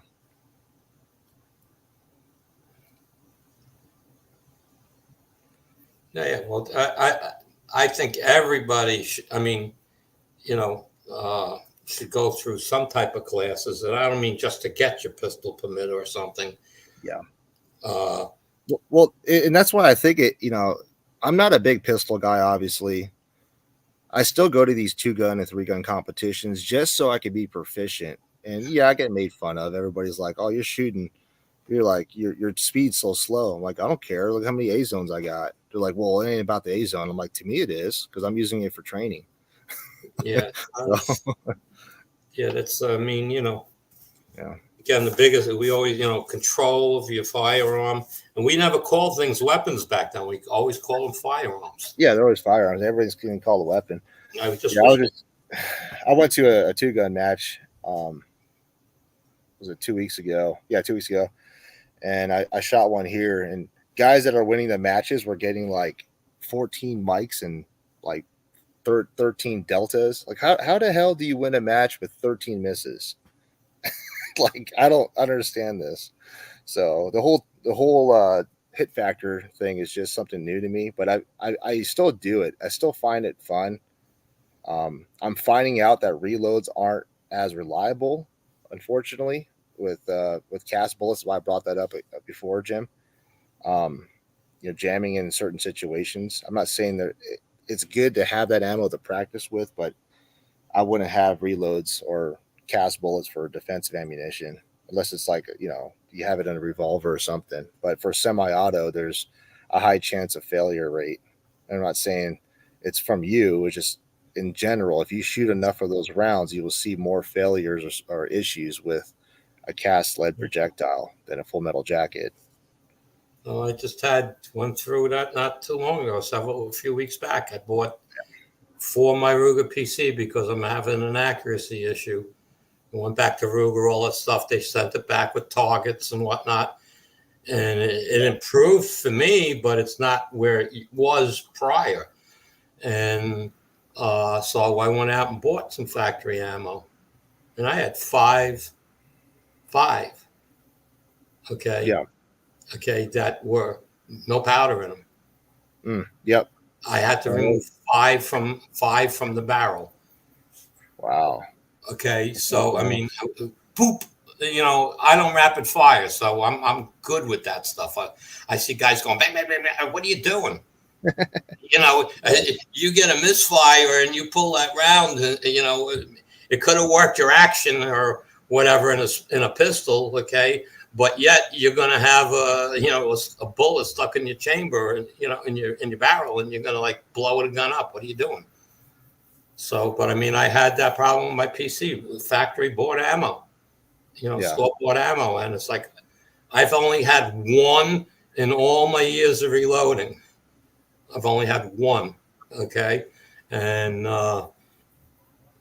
believe it or not, it's loaded 40 years ago. So I don't know if it was a bad powder, got damp or something or what, but it popped, and it was like, no, that's not right, and it's like so. Who knows? It's 40-year-old ammo at this point. I'm just trying to get rid of it. My old 148 grain wad cutters for the, when I did my competition shooting, I had so much loaded because of the amount of shooting I did, and I just like stopped abruptly. I didn't have time for it. Right. And so I got a lot of old ammo, and I've never had a squib. I had the one, and there was powder everywhere. So it was basically powder didn't ignite. The primer went off, but powder didn't ignite. So why? Okay. But when I had these squibs I had from store-bought ammo, I said, you got to be kidding me. And so. Yeah, I mean, obviously there's crap store-bought ammo too. And I agree with James too. I guess what I should say is when I reload for these competitions, obviously the 2011 had the barrels, the bull barrels, a tighter chamber, and all this. That SIG P226, when I first started my channel and doing all that, I don't think I had much problems with that other than when I was still learning how to reload. Once I figured out how to load 9mm, that thing freaking ate everything. So obviously there's firearms out there that won't have those issues with reloads or cast bullets specifically. But in general, if you were to shoot 2,000 rounds of factory ammo versus 2,000 rounds of your reloads, and in general, so I'm calling generally, you will have more issues with the guy that reloaded or the reloaded ammunition. Yeah, well, again, there's many reasons for it. People are too much of a rush. I don't progressively drop powder. All my cases are charged prior to going on the press. That's always been my practice. Well, it comes down to every single factor: a slight split in the case neck, just a little lump or a booger that per se in the powder coating that doesn't posit the chamber correctly. Now you have a failure to go in battery. I mean, these are still small factors that could be alleviated, obviously, if there's thorough inspection. But when you're like us, we're gonna cast 600,000 bullets and powder coat them. I mean, are you really more than likely, I say, to be honest for yourself, are you going to inspect every single projectile that you powder coated to make sure that booger and all that's not there? Well, yeah, I mean, I load 50 at a time, and my process is, of course, my brass is processed from start. After it's primed, I clean them in the tumbler. And at that point in time, I do a trim. After I size them, then I go to the trim, and I can feel cracks in the case when I'm trimming. So you're doing low volume. But I'm just saying I do 50 at a time, but I process 50 then before I go to the next 50. Right. It's not like I'm taking 500 rounds of brass and throwing it a brass feeder and going away on the Dillon 1150 or something. I'm not doing that. Okay, I don't load in a rush. Yep. Okay, That's a really good habit to get into. um, And that's where I say maybe that's part of my failure personally for me, because I'm having to load 600 or 300 rounds for a competition. So right. a progressive press is going to come into play. You're talking, as busy as my schedule is, I don't have time to dedicate that much time to load up 50 rounds. Right. Now I'm going to go and bang out that. Or what I've been buying, and I'll actually share with you guys. It's from, unfortunately, Czech or Czech Republic is, I forgot the company that bought all the 9mm. I thought I brought it up last chat, but there's a certain 9mm brand that I've been buying that is actually pretty freaking good and cheap. Yeah, what was that stuff? That Scorpion. Scorpion, yeah, Scorpions, yay. Yeah. But again, the progressive. I don't even use a powder drop. I use scales, the electric scales now. Electric droppers, and I have two of them set up. I have my brass in front of me. I have my boxer empty. I have a block I made that only holds one piece of brass, and then the finished loaded, powder loaded to the left of me. I drop. Yep. I take the off the dump it in. Take the funnel off. I look down and I put it next in the tray. That's how I do it. So I'll have 50 cases. It doesn't take long because I'm running 2 powder drops, and I'm running small quantities of powder, 3 to 4 grains of powder. Let's say on a 9mm, and those pet loads. And I got 50 charged. I take those 50, and then I look down them again with a flashlight. Okay. Now, are you using range brass? Like, for instance, it's just scrap brass that you pick up? Well, everything I have is scrap range brass, yes. But I'm not, how should I put it this way? I've collected so much of it. I'm shooting the same 1,000 pieces of brass. I'm reloading them over and over and over. And every time I find a bad one, I throw it away and I pull a new one, but most of it's once fired originally. And then I'm working with my own range brass. I'm not picking someone else's up. Right. And these are little small factors I like, that I personally will say is going to help you achieve a better reliable reload. If you're having to buy 9mm casings that are once fired or range brass, I mean, Jim's done videos on this, those Maximum cases or Maxima that have those little steps inside the case. Yeah. I mean, how many of those have you guys ran into? I've run into quite a few. I throw them away. Right. I'm glad that company is gone. I mean, I toss them into my brass bucket, and when the bucket fills up, I go to my scrapyard. I like to call it my scrapyard. The guy that I go to, he's a small guy, and then I tell him, I says, "Don't resell this brass; it's no good." It's almost worth buying brand new brass like Starline 9mm just to alleviate those issues with split case necks, or somebody that has shot it in a Gen 1 Glock with the Glock smile. Yeah. I mean, there's just a lot of factors. Another thing that could come into play too is crimped primer pockets. I mean, 9mm, there's cases out there of crimped primer pockets. Now your primer doesn't seat correctly, all the way down. That could cause a hang up. I mean, there's a lot of factors that could cause a reload in general, unless you're as adamant as you're talking about and you're paying attention to all of this. When I deprime, okay, and I feel more pressure than I would like, in other words, you did 10 and then you get one that's hard, I take that case and look at it, And if I see the crimp primer pocket, it goes in another pile. And I have so much 9mm, I'm not keeping it. That's going in the scrap anyway. Right.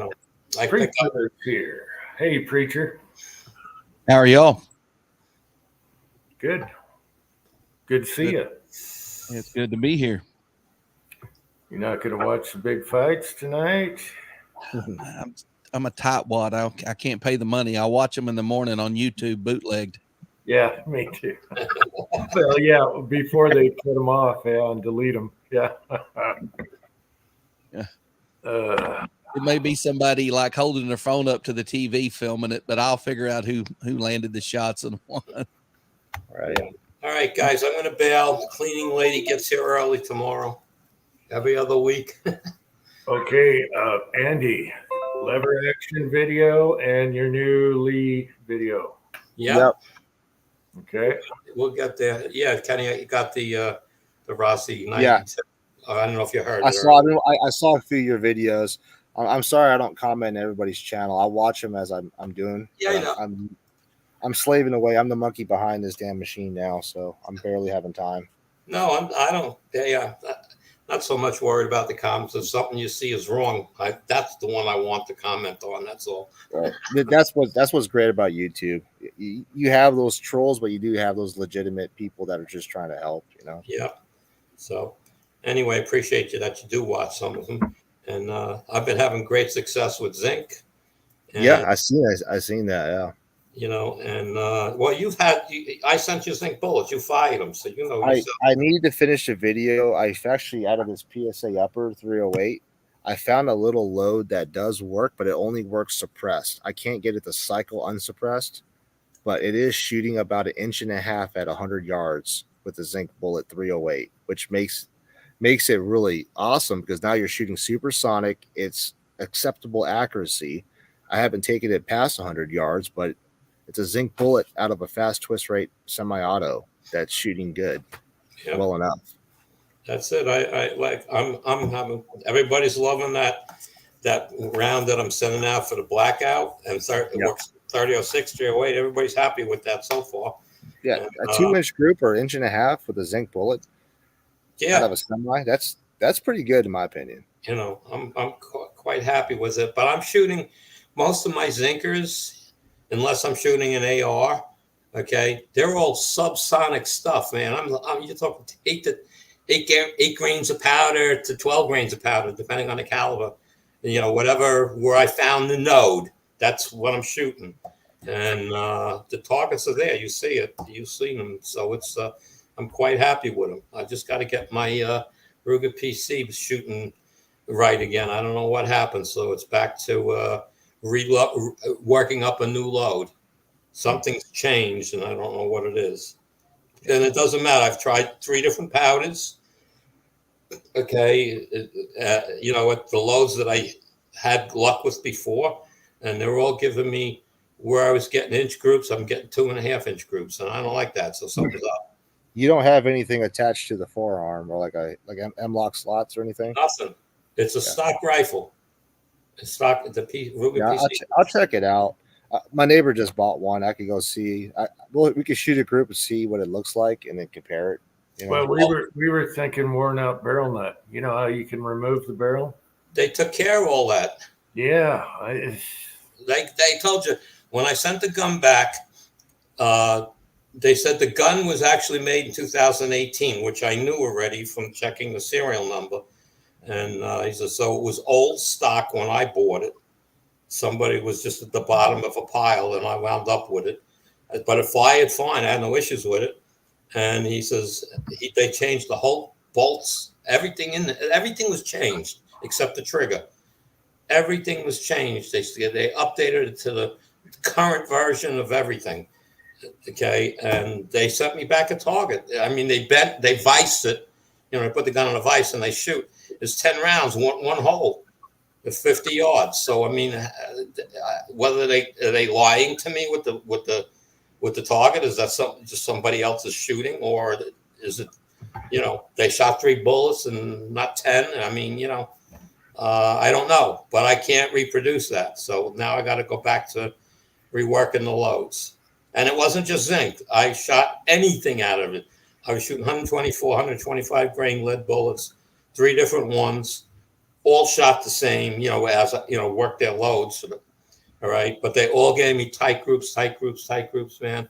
And it's all of a sudden it changed. So I don't know what the hell happened. Yep, we lost Kenny. Yep. All right, guys, I got to get out of here. Okay. Good night, Andy. Good night, Andy. Have a good night, everyone. Okay, Papa's Place is here, and I might have forgotten. Hobby Hobo mentioned you. I'm sorry. So, Preacher, how you doing? Good, man. How about you? Good, real When, good. when Eskimo. hunting in the morning, when hunting in the evening, the opening day of gun season. Hunting in the morning, hunting in the evening, hunting in the Not supper afternoon. time. Yeah, I took the 7 mag morning and evening, but I didn't pull the trigger. Ozark's out right now. I think he posted a picture with the rifle pointing at the woods, so we know what's up there. Yeah. Tin Man came across. You probably didn't see that. A big, nice buck with a nice rack on the side of the freeway or the road, next to a smashed up car, abandoned. And we're all like, well, take his head, at least get the antlers. And he came by, a police guy showed up or whatever later, but he came by later and the car was gone and the deer was gone. Yeah. I would have cut that head off there. Yeah. It had a nice rack. It was pretty. I got a picture somewhere. I don't know if it'd come up, but I can't believe he didn't send it to me. He's usually texting me some junk or something or another every couple of days. Yeah. Anyway, yeah, that's hard to see when they get hit, and looked like he died quickly though. Oh, it's a black and white pic. No, it's a bad picture.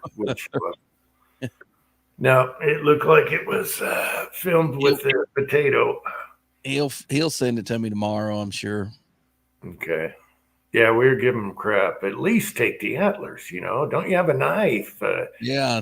A saw, anything. If you get a good sized deer rack where they can get several knife handles out of it, they'll just about give you a knife for all the handles that they'll get out of a good rack. So I would have grabbed it. Here, this brings up something funny. Out of all the hiking around, I've never found a shed, any sheds. But maybe I'm not looking hard enough. They look like sticks and branches around here, Yeah. You got a ton of sticks. It's like a needle in a haystack. Yeah. Where you're at, though, mule deer and elk are transient animals. You need to be where they are at the end of spring, and that may not be on the side of your mountain. Yeah. That's the key to finding. And I've not found a lot of deer horns over the years, but I don't go looking for them either. So yeah. So it'd be nice to find something someday. But again, I'm just hiking around. I'm not really looking for that. But should check trees and things like that, the base of trees and stuff. I don't know. Yeah. I did a bunch of reloading this past week. I reloaded more this past week than I probably have in the last 2 years. It's that powder. 3.3, your favorite. 30-31. Yeah. You know what I found out after I worked up all those test loads for 7 mag? 30-31 is a recommended powder in my manual for 7 mag. I was like, why didn't I check this old manual? Your favorite. Oh. Idaho had sent me some H1000 and I had it, and I had some Ram Shot Magnum, and seems like I had something else, but I was like, I'm going to get too many loads and I'm not going to be able to shoot all this 7 mag. And 21 7 mag test loads was like, I was pretty much done. Okay, Kenny says Little Hawk fired up his game, eating up the internet. All right, Kenny. Thanks for coming on. Yeah. Don't you love when you have powders that cover so many things, and it's so easy just to get a bunch of that powder? Well, I loaded up a bunch of 223 5.56. I loaded like 80 rounds, I think, maybe 90. I think I got 80 left. Anyways, I just had a bunch in here. I had all the brass from a couple years ago.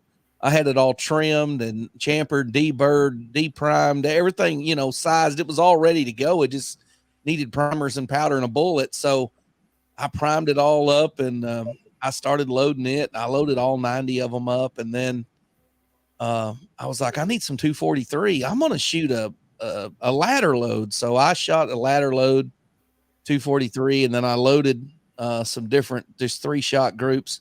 I went to the range with 4 Tikka rifles. I had a 7 mag, 2 243s, and a 223, and then I had an AR-15. And I mean, I would just set one up here, shoot 3 or 4, get it hot. I'd set it back. I'd grab another one, shoot 3 or 4, set it back.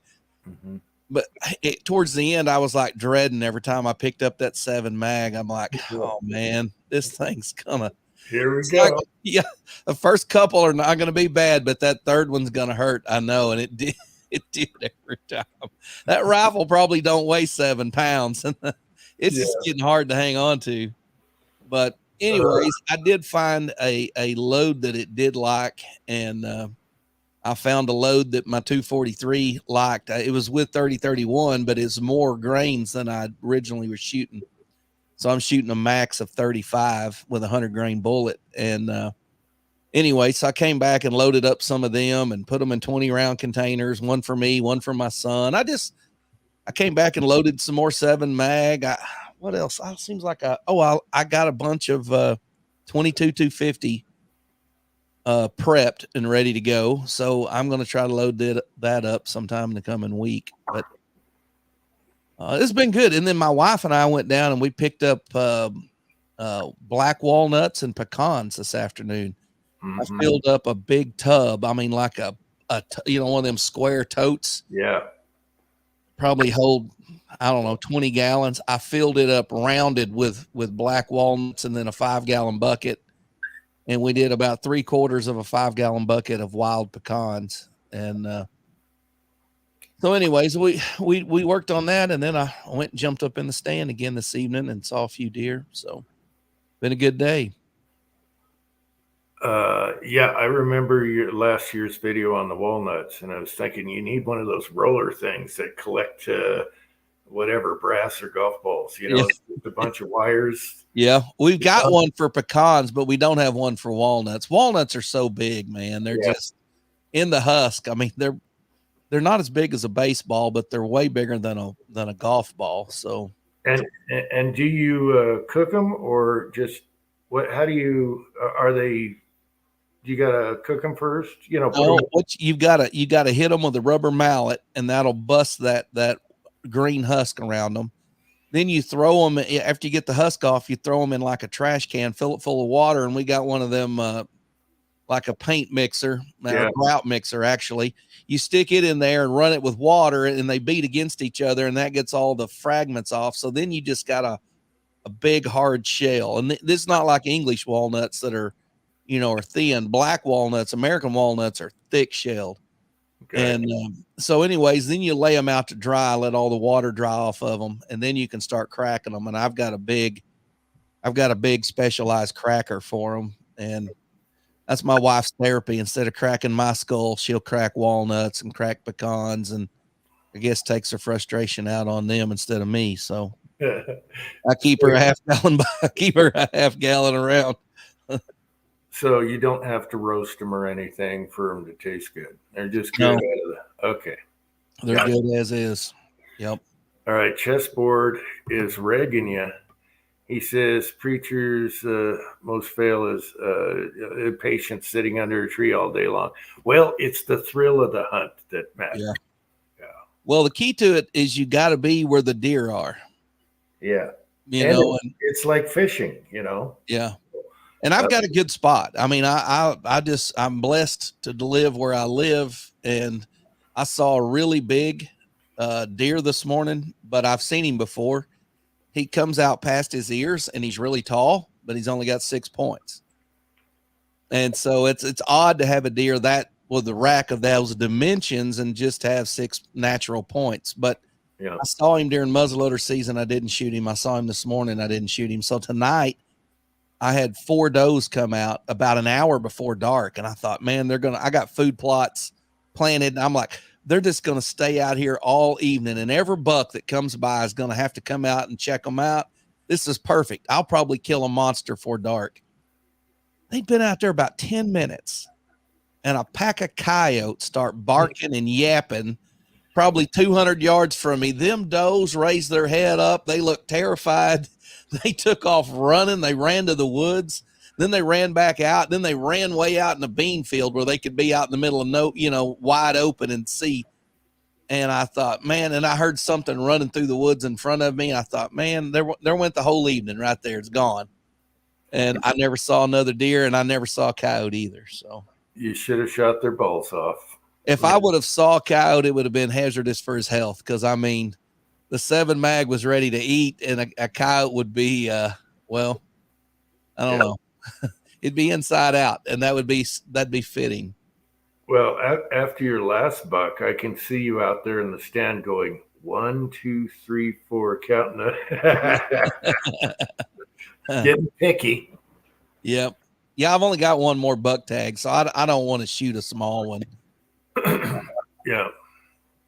I kind of like that old Mickey Gilley song. I'm looking for a 9, but an 8 could walk right in. That's kind of where I'm at. Yeah. But the bucks all get prettier at the end of season, just like the girls all get prettier at closing time. So. Yeah, but it's like watching water boil. If you walk away, there they are everywhere. Everywhere. Yeah. You wait for that water to boil, it's not going to boil while you're standing there. Yep. Well, what have you been up to other than just plinking around trying to suppress loads on all your pistols? I didn't watch the video, but I saw the title. I was shooting some lighter 143 grains to make sure they cycle in all the pistols. What I want is a bullet overall length and a round that works in everything, and hopefully shoots really good in some. They already work in the carbine type stuff, but so that was the thing. Next video, I'm going to test out. Well, I won't even say it, but it's going to be. It might be a little interesting. Well, I can say it. I'm going to test out a broken scope, see if it holds zero. I've got a half a dozen scopes floating around here that I don't have a lot of confidence in.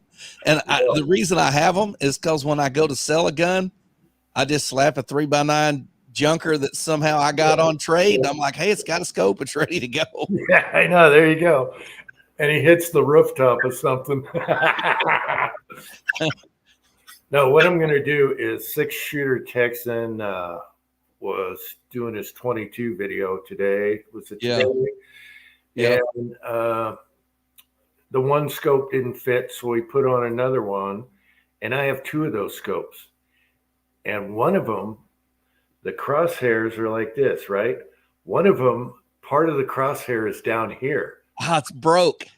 Yeah, they're like this. But I know it's going to hold zero. And you use that little window as kind of a mill dot. Okay. I blew the pooch now. That's my next video tomorrow. If I find rings, and I'll put it on a 22 or something and show that a broken crosshair scope can still shoot. And that little window might be helpful for windage or whatever. Leading it. If he's running, you want to hold this one on him. Yeah. It's like this. The crosshair's going across. One is lower than the other now, but I bet it holds zero. I had one like that on a 22. Matter of fact, I think it was on an old Marlin, just about like what 6-shooter had. Yeah.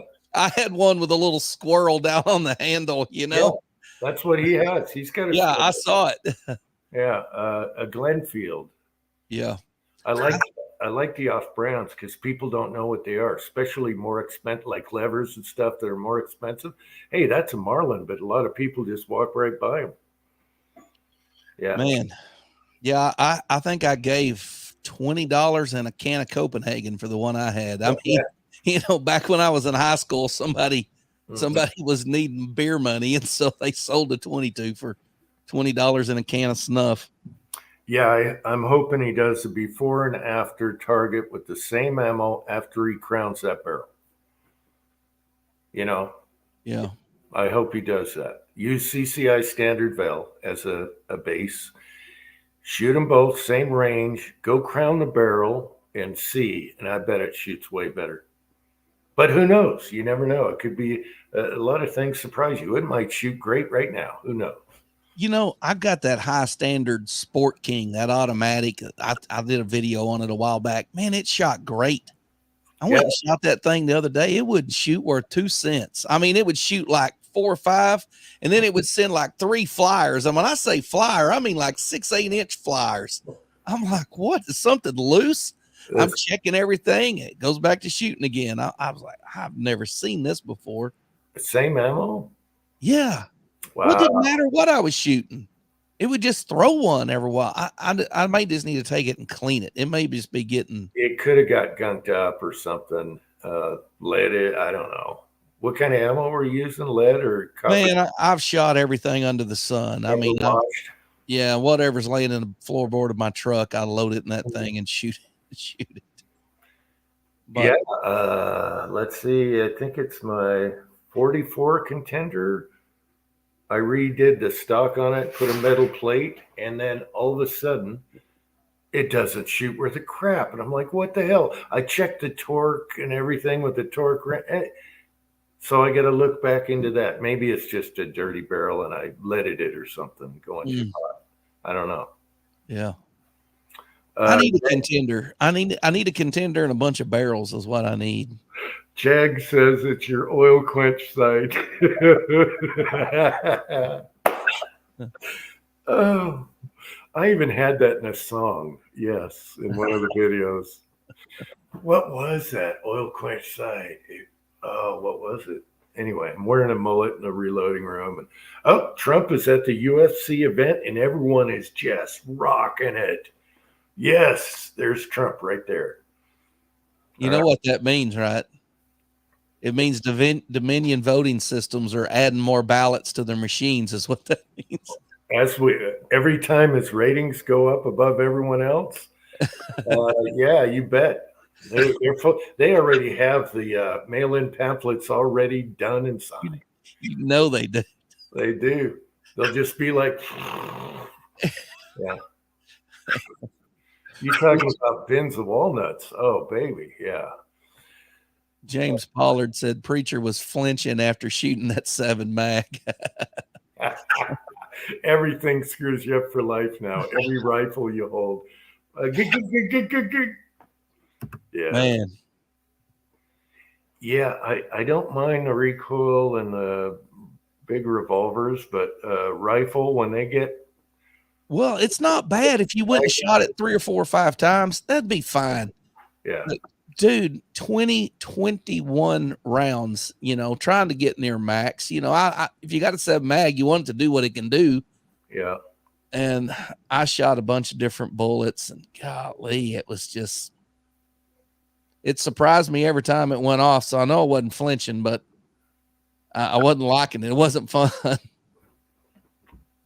I tell you what it is, though. It is brass season at the gun range.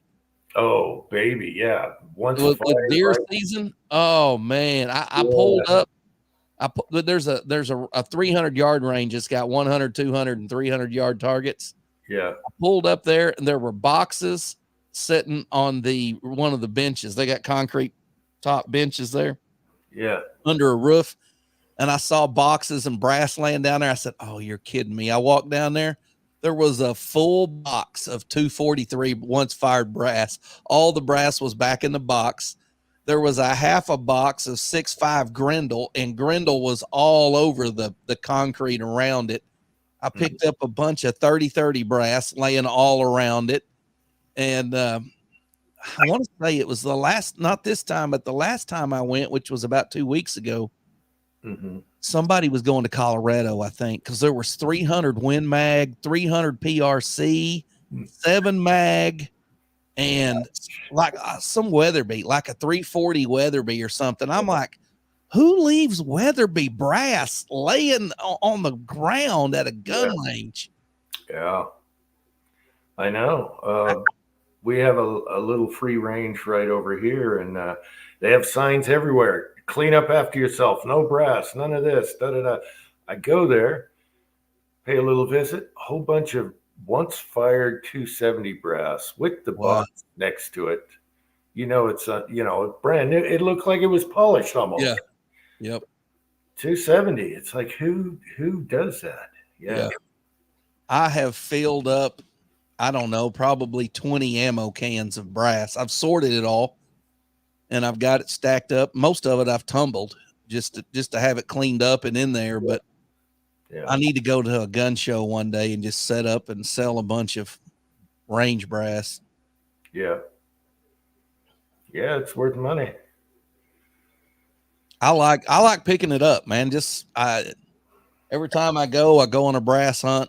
And right now, I mean, it's the deer hunters that go to the range once a year. It's private range.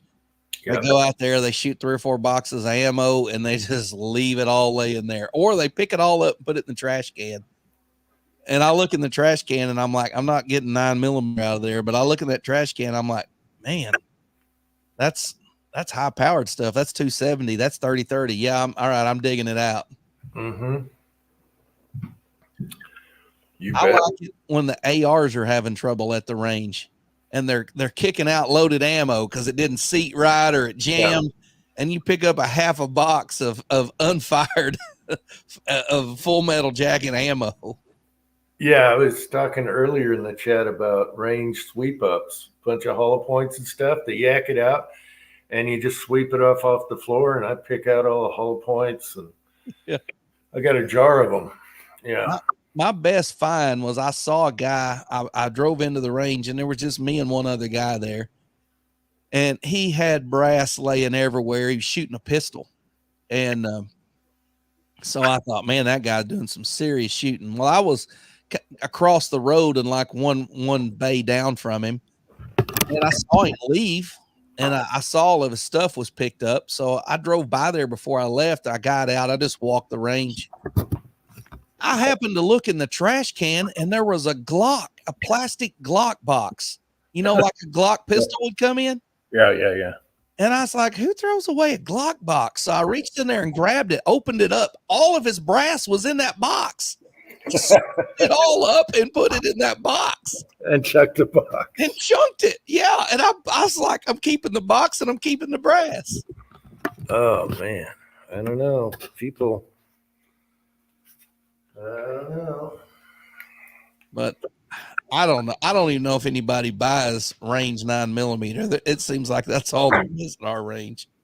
Yeah, it's about 4 cents a piece, 3 cents, something like that. Is that what it is? Yeah, I think it's probably 4 now. I don't know. I've picked up so much of it. I just really kind of drive on if I see a bunch of 9mm. I like picking up center fired rifle brass. That's what. Yeah, or 44 Magnum or 44 Special. Yep. What else do I? 10mm. I've got a bunch of that. Somebody was shooting 460 Roland And left the brass. and left the brass. Ooh, premium. I got a bunch of 460 Roland. I'm probably 40 or 50 rounds of it that day. Yep, you gotta love the brass levers. I've just about paid for my range dues and brass. Yeah, hunting season's always good to check the range for rifle brass. That's for sure. Yep. I just don't like ranges. I like outdoors is better than indoors, of course. Indoor ranges, I just can't stand. I can't stand them. I've never shot in one. This range here is about 10 minutes from my house. So I can drive there in 10 minutes. I go during the week. Most of the time I'm the only guy there. Yeah. But there's somebody over that we've got about.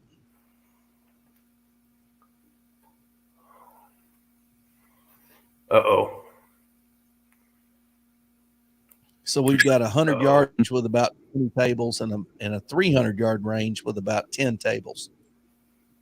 And I can usually shoot rifle all I want. Never be bothered.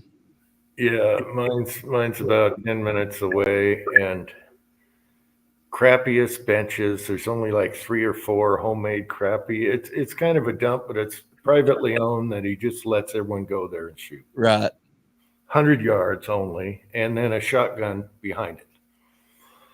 This one here, there's a shotgun range. I've never even been to it. It's about 10 minutes the other direction from me. But this one here's got concrete floors, concrete tables, and the rifle bays, and it's got flushing toilets and running water. You can wash your hands. I mean, it's really nice. Got roof over your head. All the bays have roofs over them, and some of them have electric and fans, and you can just go up there and turn a fan on and blow it on you. Yeah. Man, in the summertime, that makes all the difference in the world. Yeah, and keeps the smoke out of your face too. That free range over there, I sat at one of the benches that were made, and I'm like, who the hell made this bench? I'm all squatted up. You couldn't even, and the bench was too close. It was uncomfortable as hell. I think the guy lets people shoot there so he can dig the lead out of the berm. I'm pretty sure about that. Yeah. Because he says, signs say don't be digging for, no digging, no this, no that, no. He's just mining the lead. But it's free. If the gate's open, there you go. Yep. Wow. So 18,000, damn, what's he talking about? I don't know. 18 grand and I quit. And I quit. What is he talking about? Clock was in the bottom of the trash can. Hey, I got a story to tell you. So my daughter works at the public library, right? She's in charge. She's in charge of the DVDs. This is a big public library. And of course, she works the counter, people checking out books, but she's maintains and organizes the DVD section, DVD rentals or whatever, checkouts, whatever. Yeah. Well, somebody comes in and says, I want to donate a bag of DVDs. I got a Walmart, like a plastic Walmart bag, right? Nice. Set it down on the counter and walk out. So they grab the bag of DVDs, take it to my daughter's desk and set it down. And a Colt 38 special revolver falls out of the sack. Oh, a poof. Loaded. Oh. Was Loaded it a Colt 38 revolver falls out of the sack? A detective special or something? I don't know. So she texted me and I said, put it back in the sack. I'll be there in 30 minutes. And she goes, well, the person that set it down called the cops. I'm like, call the cops and tell them you don't need them. I'll be right over. It's a Colt 38 special. I want it. Well, the cops came over and of course they confiscated. I said, you just gave a gun to the police department. And she was like, well, I don't know where it's been. I said, I don't care where it's been. Somebody donates a 38 special. Just tell them your dad wants it. It's going right in the trunk of that cop car where it's staying. Yeah. But what's the odds of somebody having a 38 special in a Walmart sack with a bunch of DVDs they're donating to the library? What if he came back and said, hey, miss, it was a lady. It was a lady. That's what made it even weird. Well, old hubby's been stashing guns in weird places. Kyle Lusk is here. Hey, Kyle, what's up? Let me post a link if someone wants to come on here. There's a linky. Yeah, that's it's too bad you didn't make it in time, preacher. Well, if it was up to Caitlin, my daughter, she would have called me, but she said the lady that set it on her desk goes, oh my gosh, that's a loaded pistol. Call the cops. And she was like, my dad would probably take that pistol. No, we're calling the cops. Of course, it's a library. They're government ran, Yeah. That's too bad. If it was a little snub, it's probably a Dick special. You said it was Colt. It was Colt firearm. So I thought, man. Yeah. The most common is a detective special in a snub. Yeah. Could have been a Cobra or something. Who knows? Kyle's just getting off work. Man, is he working second shift? He's an hour ahead of me at 10:15 his time. Yeah, but he's close to home. He can walk home. So that's good. Maybe he gets to sleep in or he's working long hours. I don't know.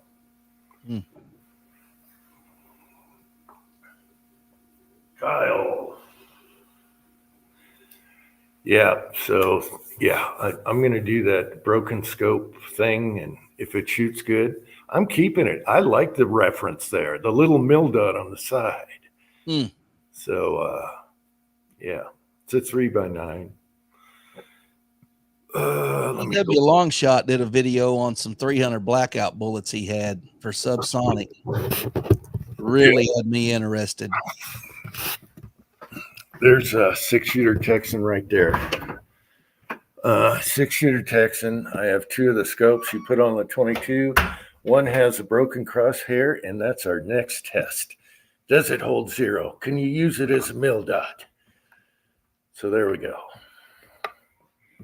Because I know it's going to hold 0. I know it works. It's just the crosshairs inside broke up or something. Okay, we're back on.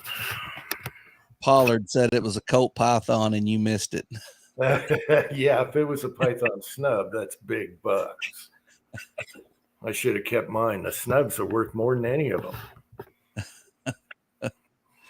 I had an extra barrel too. Good thing I got it when I did, because I sold it for a lot of money. It's snub barrel. A lot of people will take the 4-inchers and put a snub barrel on them and resell them for more money. Really? Mm-hmm.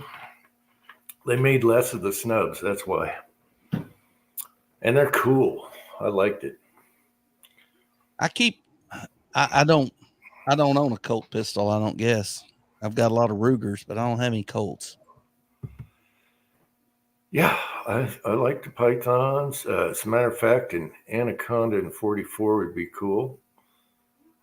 Out of all the new Colt revolvers, I think that's the best one, because the Python isn't the same as the old Pythons, but the Anaconda is it the Anaconda? Anyway, the 44 mag is actually made better than the old ones. Hmm. Less casting, looking on the trigger and stuff like that. So, well, I've slowed down a little bit. Hopefully this winter I want to cast. I've got a mold in there. I think it's a 223 55 grain 223 mold. I was going to try to cast some bullets with it. I've got some Linotype and I've got some pure lead, and I was going to try to get some stuff mixed up and cast my first bullets. 223. That's what it is. 5.56 223. That's going to be a harder first one to cast, because the cavities are so small, and you got to get that mold hot, and the lead's got to be the right temp. It's kind of like doing 4-aught buck. You gotta get it just right, and then you don't stop. Okay. Yeah. And then other people say the lead bullets don't shoot that great. I think James has a load that works. I'm going to be under the Christmas tree is everything I need to load 223. So I'm going to buck down and do one more turret on the rack there. And I have no clue on 223, but I know your favorite powder is a good one, Vitavori. Varget. If you're shooting bullets. I meant Varget. I have Varget. Yeah. I don't have Vitavori. I meant Varget. 55 grain bullet. Listen, a 55 grain bullet or a 50 grain bullet, and just level the case off with Varget and pack it in there. Jim, you try it. I know. This is a video. I've done it. I just leveled them off and packed a bullet on it, and they shoot. It's a cruncher. Yeah. They shoot though. They shoot good. I don't know what I don't know what the science is behind it, but it works. Yeah, you're doing that's pretty funny. But yeah, so I'll be getting into that come after Christmas. So everything I need, gauges, the gauge, the turret, the dies. What else did I need? Trimmer, attachment, and yeah, good to go. I have to get some bullets. I'm thinking 62 grain for my 1 and 7s and 8s, and then lighter for like the Colts, a 1 and 12.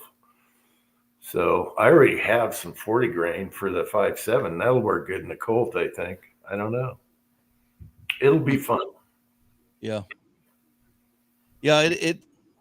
It's a versatile. I've got some 80 grain 223 over there that I've shot in my Tika. It doesn't lock them real well, but Wow. my AR locked them. I just had to load them one at a time because I had them real long, but it shot great groups with them. Yeah. I had a Colt, what is it? H-Bar Elite. It was like their target barrel. I remember that. And man, they would shoot about anything you stuck in it.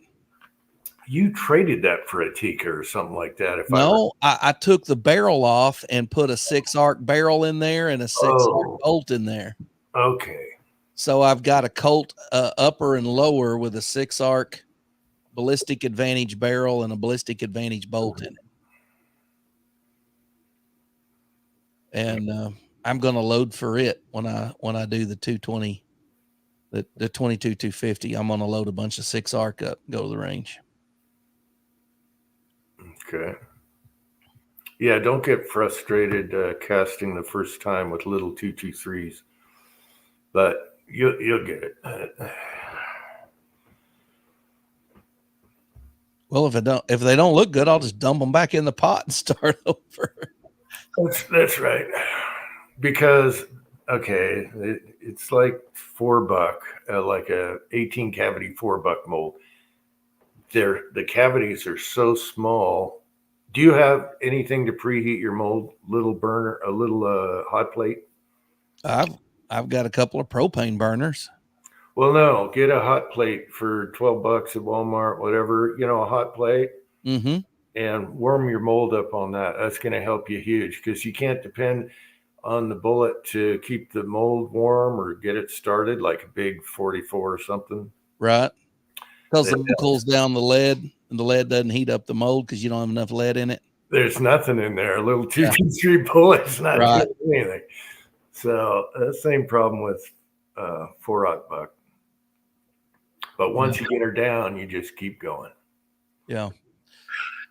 Well, I think Willie sent me that years ago. Huh. And I mean, I had no intention of reloading, and somehow he thought that I did. I mean, casting, and somehow he thought that I did, or maybe he just didn't want it. I don't remember. He sent it to me a long time ago. And I bought a set of handles for it. And I think I even have somewhere around here. I think I even have a sizing die for it. Yeah. I got a 309 and I think I bought a 223 sizing die for it. Okay. Anyways. You have a 300 Blackout, don't you? I've got a bolt action Remington 700. I've got that kind of heavy barreled one that they made with a Carlson stock. Yeah, you might want to think about getting a 30 cal mold. The Lee 155 is super cheap, and it's a good bread and butter to start with. 6 cavity, or you can get a 2 cav for cheap when they're on sale. CW did a video on his new mold, and it's where the brass stops, the bullet necks down, so it doesn't touch the sides. The only thing touching the sides are the back, and it's flat. It doesn't have. It was a different looking bullet, and he shot about a 3/4 inch, maybe 1 inch group at 100 yards with his, and I thought that was excellent for cast bullets. Is it a heavy? Yeah. So you're saying the base of the bullet goes past the neck or shoulder? It starts at his bullet. If you're looking at it like here's the rear of the bullet and here's the tip. The rear of the bullet is like 309, and then where the brass would stop, it comes down to like 307. So the sides are not touching the barrel all the way out. You're just touching it. It's not swelled at the back, but you just have a smaller section of the bullet engaging the rifling. The rest it's not ogive picky. Yes, that's what I love about my 245 grainers. It's not ogive picky. You can ram that thing, and it's silly. It's as long as the shell. It's as long as the shell, and it's heavy. I don't know. I want to say it was a custom mold that he had done. I'm not sure. I watched the whole video, but I had a couple phone calls and stuff going on too. But he just showed his target and he was like, "Look at this," and I was like, "Holy smokes! For cast, that is excellent." Okay, Jag is saying it's an NOE. Okay, Yeah, so the best blackout shooting bullets are the ones that are as long as the case, and you're sticking them down there past. Okay, it's like, wait a minute, you know, the base of the bullet is way down here. They shoot so good, yeah. so good. How's it going, man? Thor's. He's got his What's going, dude? oh 2 weeks to go. till operation. Retirement? No. 2 weeks to go, buddy, and I'm out. Oh, That's it. retired. Done. Retired. Okay. No. I'm retired. 2 weeks. Yeah, I won't be keeping myself in smokes by working my prison purse no more down there. Yeah, so yeah, it's gonna be done, and I'll be moving on in my life, and I'll have the time that I need to go ahead and pay attention to, you know, my health and getting my shoulder thing all done. And you know, it's slow as molasses because it, you know, the government's paying for it, so it's one of those things where you get into these technicalities. They wanted me to have this stress test. It's a chemical induced stress test. Takes about 4 hours to do. And my insurance company doesn't want to pay for it. And then the Department of Labor, they don't want to pay for it. They're saying it's not related. And so I'm kind of stuck here, you know, waiting to see what kind of decision is going to be made about it. Because, you know, when they operated me on the last time, I went through basically the same thing. And then my private doctor turned around and said, there's nothing wrong with him. What are you talking about? Stress test. There's nothing wrong with him. He's fine. He'd be okay. So I think that's probably what's going to happen. And then I can get this surgery. Then I can start over again. Yeah. But there we go. Yeah. But yeah, man, I'm out. Yeah. So yeah. No more going to work. No more rat race. You know, I'm going to have to find things to do. You know, I'll be in your shoes, Jim. Well, don't Yeah. sit on your couch, man. You got to stay active. You sit around, you'll croak. Yeah, there's plenty to do. Yep. Believe me, That's what they say. I can't catch up. Mhm. Yeah. I'm already at a point where if I'm laid up for a while, I can't stand sitting around the house. I got to go and do something, whether my shoulders hurt me or not. I got to go do something. I mean, I got to either go to the store and go shopping or something, do something. I just can't sit in the house. That's one thing. And that's another thing too. After surgery, that's what I'm going to be doing for about a month or so, is just sitting here in the house. I am not looking forward to that at all. And yeah, so Can you reload with your other that'll arm? drive me nuts. But you know, I'm thinking about maybe. Well, you know, Jamie was good enough to go ahead and he sent me a one of those little Lee, you know, C presses, and he just sent it to me. He says, just go ahead and just keep it as long as you need it or whatever, you know. And so I mounted it on a board, and I have a couple of C clamps where I can put it on the kitchen table, and I can actually, you know, I don't have to go downstairs. I don't have to stand. I don't have to stand there at the machines, because all I have set up is my Dillons. And if I want to switch calibers, well, I need two hands. I got to, you know, mess around with it, and use, you know, Allen wrenches and crap like that. At least with this, sure, it's slow going, but I got time. You know, it isn't like I'm going to be in a hurry. So, yeah, so I can go ahead and reload, you know, some ammunition if I want to do that, you know, and keep myself active doing stuff, you know. So, yeah, like I said, I'm not looking forward to it, but I want to get through it and then get it over with. And who knows, you know, I might even volunteer, you know, maybe out at a range. I already know all those guys, and and they're looking for range officers. I don't really want to be a range officer. I don't like dealing with the public. But you know, a lot of guys do that because you know, don't have anything else to do. You know, so who knows? I don't know. No, just still got to cross that bridge, and I'm going to still have to deal with OPM, deal with the government and stuff, and make sure I'm getting paid right, and you know, stuff like that. So, and that I'm going to tell you what.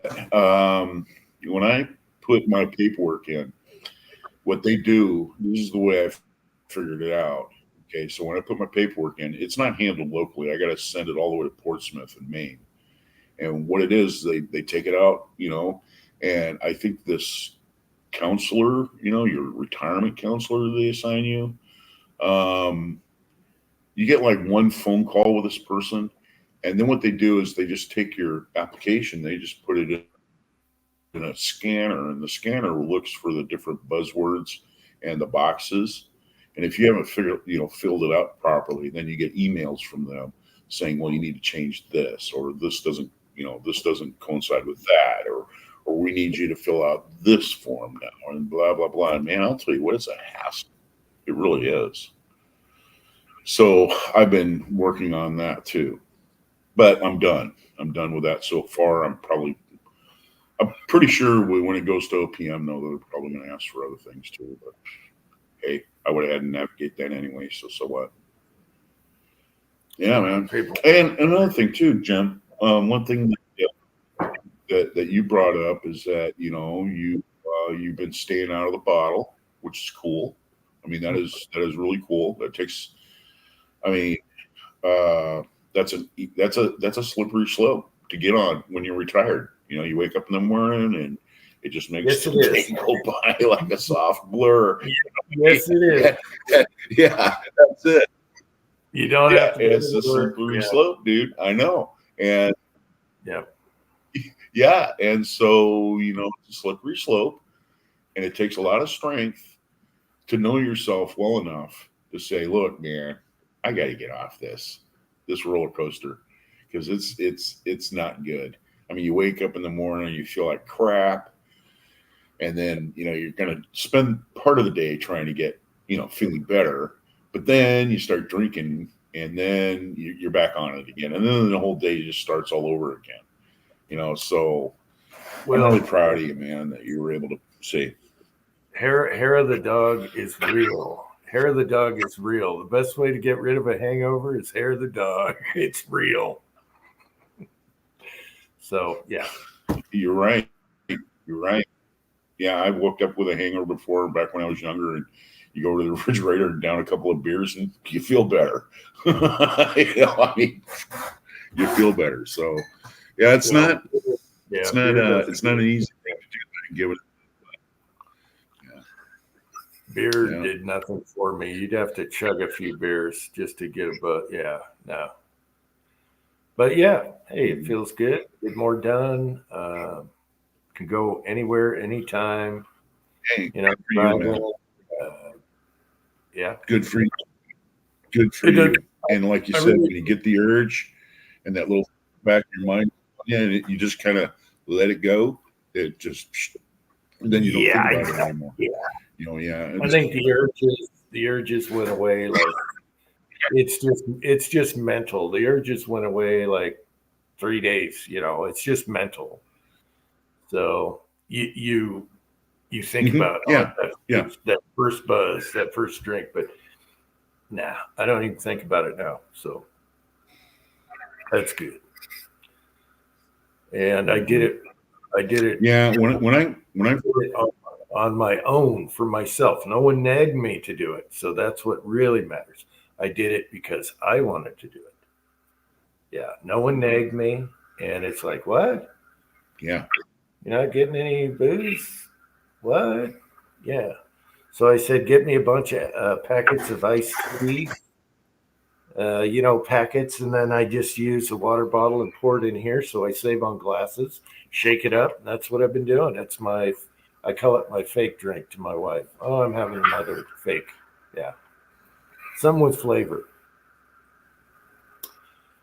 Uh, full glass of water before bed. I'm The telling other you. thing is I'm hydrated. I used to be dehydrated all the time because the booze just sucks it out of you.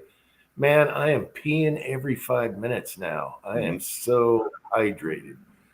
Get you one of them vitamin B complex pills. They're yellow.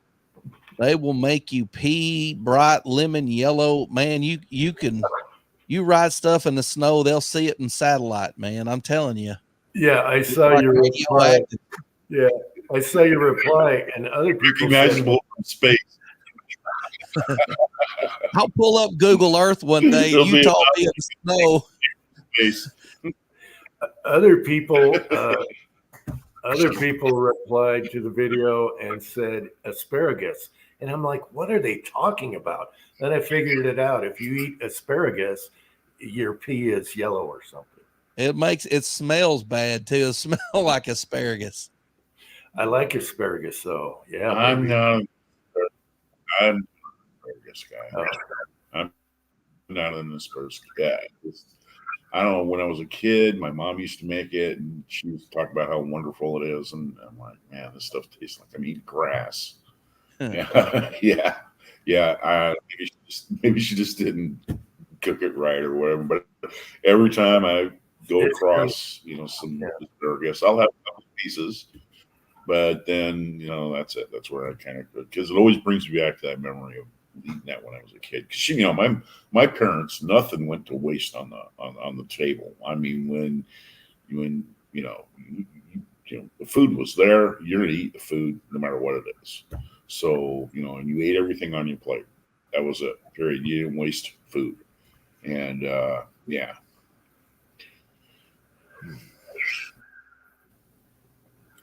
So it brings me back to that childhood memory. Much I could tell this as a kid. It doesn't bother me at all. I thought it would. The first two live chats were tough because I like to get schnockered on live chats. But after that, everybody else was drinking live chats. I don't. Right, and I thought it'd be way harder, especially the amount I drank. You guys have no idea how much I drink a day. Okay. Yeah. We're talking buying it by the gallons and the gallon every 2 days, Hey, Jim, don't turn this into a confession, man. All right. Please. Hey, I can talk about it. You dealt with I'm free as a bird. Okay. So far you won. And so far you won. I'm good. Hey, man. Hey, I couldn't be happier for you. Literally. Dude, I danced with that devil myself. I did the tango with that bastard myself when I got divorced. Oh my gosh, man, I drank like a fish. I mean, I was going to work fucked up. I was like having to follow the crane line just to walk in a straight line when I went down to work. It was crazy, man. I mean, I used to get crazy drunk. I used to be out on my bike at like 3 a.m. and then turn around, go to work the same day, be down there at 6:30 in the morning. After I've been out partying with the guys and doing this and just living a crazy life. And I'm going to tell you what, dude, I just kind of lost my mind, man, with all the stress and divorce and what was going on. And, it was terrible. It was the worst experience I went through my life. And you know what?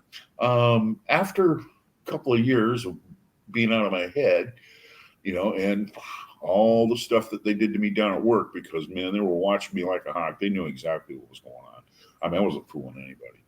And, I mean, they literally had a thick file on me. And one of the bosses was after me at the time. And he was building a case. And, when I hit rock bottom finally and I started going back up and I got off the booze and everything, it took me about a year or so, but I went over to that docking office and I went in there and the superintendent and the general foreman were sitting at the oak table. I just kind of knocked on the door, hat in hand, and they, one of them turned around and said, "Hey, what we can do for you?" And I walked in there and I said, I want to thank each and every one of you guys for not firing my goddamn ass. Well, when you puke You in the guys garbage, understood that I was going through. That's what I was doing. And you know what? The worst part about it is my crew, they were all going over to the bull rail in the morning, puking over the side of the bull rail. And then I had to deal with my boss. He'd take me in the office because, he would say, I suppose you really think you're having fun, Dave. Oh yeah. I had that talk many times. Yeah, I'm telling you, man, I had it bad, dude. I had it really bad. So, Will, hey, oh, 100%, no confessions. I understand. I totally get it, man. I've been there. Been there, man. Been there. Yes. William Gangley is here. Hey, William. Another thing is, I don't take naps anymore. I always had an afternoon nap. I don't take naps anymore. Get way more done. Way more done. When it's my day off, about 10:30 rolls around in the morning, I kind of like to have my little nappy poo until about noon. And I still like doing that. So yeah. Well, I'm glad it was easy. That's all I got to say. Now, quitting smoking's a different story. I mean, you might as well, that's like kicking heroin or something. Yeah, and that's the same thing. That's going to be the I'm telling tough you, one. I went through withdrawals. Pipe tobacco doesn't have nearly the amount, and it's not engineered like cigarette tobacco is. It's just straight tobacco, and whatever you're getting off of that is just the nicotine that's naturally in the tobacco. It's not enhanced. They don't soak it in nicotine. They don't try to enhance it like cigarettes. And so when I got off cigarettes, started smoking a pipe. Oh yeah, I was a jittering idiot there for months afterwards. But at least the pipe gave me something to do because it was mostly mental.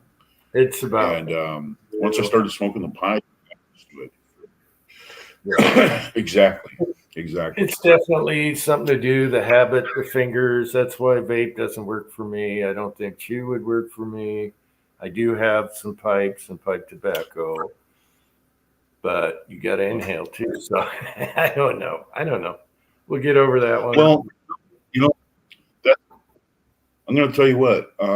At first, I used to inhale with my pipe, and now I don't hardly inhale at all. It's just getting the flavor, and I get about halfway done with my pipe. I set it down now. I mean, I'm done, and I don't need to sit there and smoke the whole thing and inhale it the whole time. And it really also depends a little bit on the brand of pipe tobacco that you're smoking. Some are lighter than others, and so you got a whole flavor thing that's going on there. So anyway, it's hard to describe until you kind of get into it. One time I quit dipping. I said, I'm not going to dip snuff anymore. I've been quit now for about 5 or 6 years, but a long time ago, I was like, I'm going to quit dipping. So I was getting my last dip right. And I mean, I got the biggest possible dip you could get. I look like Popeye the Sailor Man. My whole face, this is my last dip. I put the lid on it on like almost a full can. I just opened it. I rolled my window down and I could see this street sign on the other side of this county road. And I chunked that can. I was going to try to hit that sign. I missed it. So went to bed that night. That was my last dip. Went back to the office the next day. Was driving home. I was like, man, I got to have a dip. I saw that sign. I pulled over on the side of that county road. I got out in the ditch and walked around. I found that can of Copenhagen. I opened it up. It was the can I threw out the day before. I got a dip out of it, and I threw it across the fence out into the cow pasture. I was back to dipping within 2 days. But when I quit, I just quit cold turkey. And I quit because I wanted to quit, not because everybody was telling me to quit. And it was easy. But when you quit because everybody's telling you to, your heart ain't in it, you don't really want to do it, you ain't doing it.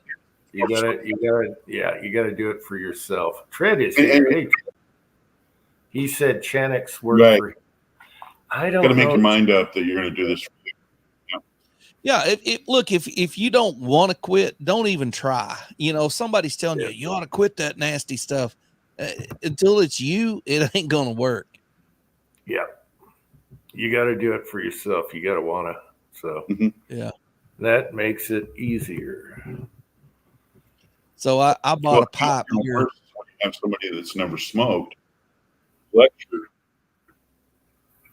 You know, having somebody who doesn't smoke, never has smoked, lecture you.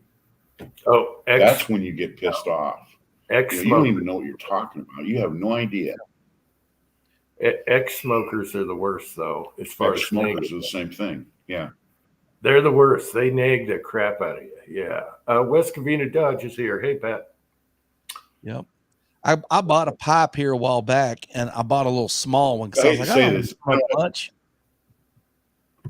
I think Thorzak's lagging because he's talking, over. Anyways, I bought a small pipe. Man, it was awful. So I found an old corncob pipe out in the garage I've had for years. A bigger pipe actually makes better smoke than a little small pipe. I thought I would smoke less if I had a little small pipe. It just tasted bad. You couldn't keep it lit. I got that big corncob out. I enjoyed it, but it's not something that I feel a need to go do. You know, it's like Andy Griffith. I can go out and smoke on the back porch, be good for 6 months. You know, it's not like something I want to do. I love the smell of pipe tobacco. You know, I have a wide assortment. flavor. Yeah. Kyle. Hello, gentlemen. I have a wide assortment. I have a wide assortment of pipes, and one thing, Harold, you're right. Corncob pipe. That pipe will smoke better. You know that you only paid like $14 for. Okay, like corncob pipe. That thing will smoke better than some $150 pipe you went and bought, hand carved thing. For some reason, that corncob pipe, they just do it right with those corncob pipes. They do smoke good. I'll tell you that right now. I've got a few of those, and they're nice. Probably not the nicest looking thing in the world, but I'll tell you what, they sure smoke good. I saw an old World War II clip of Douglas MacArthur walking out on the front of a big naval ship, and he had a big corncob pipe. I mean, that thing looked like it was half a corncob, and the stem was going right in the middle, and MacArthur's walking out with that thing just steamrolling. Yep. Yeah, it was like 4 inches high or something. That was made by Marsham Pipe Company. They're in Wisconsin, someplace there in the Midwest. Anyway, they grow their own corn. And what they do is they separate the corn and they donate the corn for cattle feed. They just donate it to the farmers. And then what they do is they take the corn cobs and then they dry them out, and later on they get a machine that cuts them and everything like that. But MacArthur's pipe came from that Marsham Pipe Company. It's in Missouri. Excuse me. It's in Missouri. And I'll tell you what. MacArthur. You can buy that pipe. They still make it. Pretty cool. There's Pat. Kyle and Pat. And the myth, the legend. Hi, everybody. Sylvia was attacked by a giant swarm of big, huge bumblebee things last night in her sleep when she was screaming like crazy. So Chantix might do it for her. Oh, no. Bumblebee. The one thing about alcohol, especially beer, and you get all screwed up on beer and you go to sleep, I guarantee you, sooner or later, one night, you're going to dream you're in front of the biggest urinal in the world.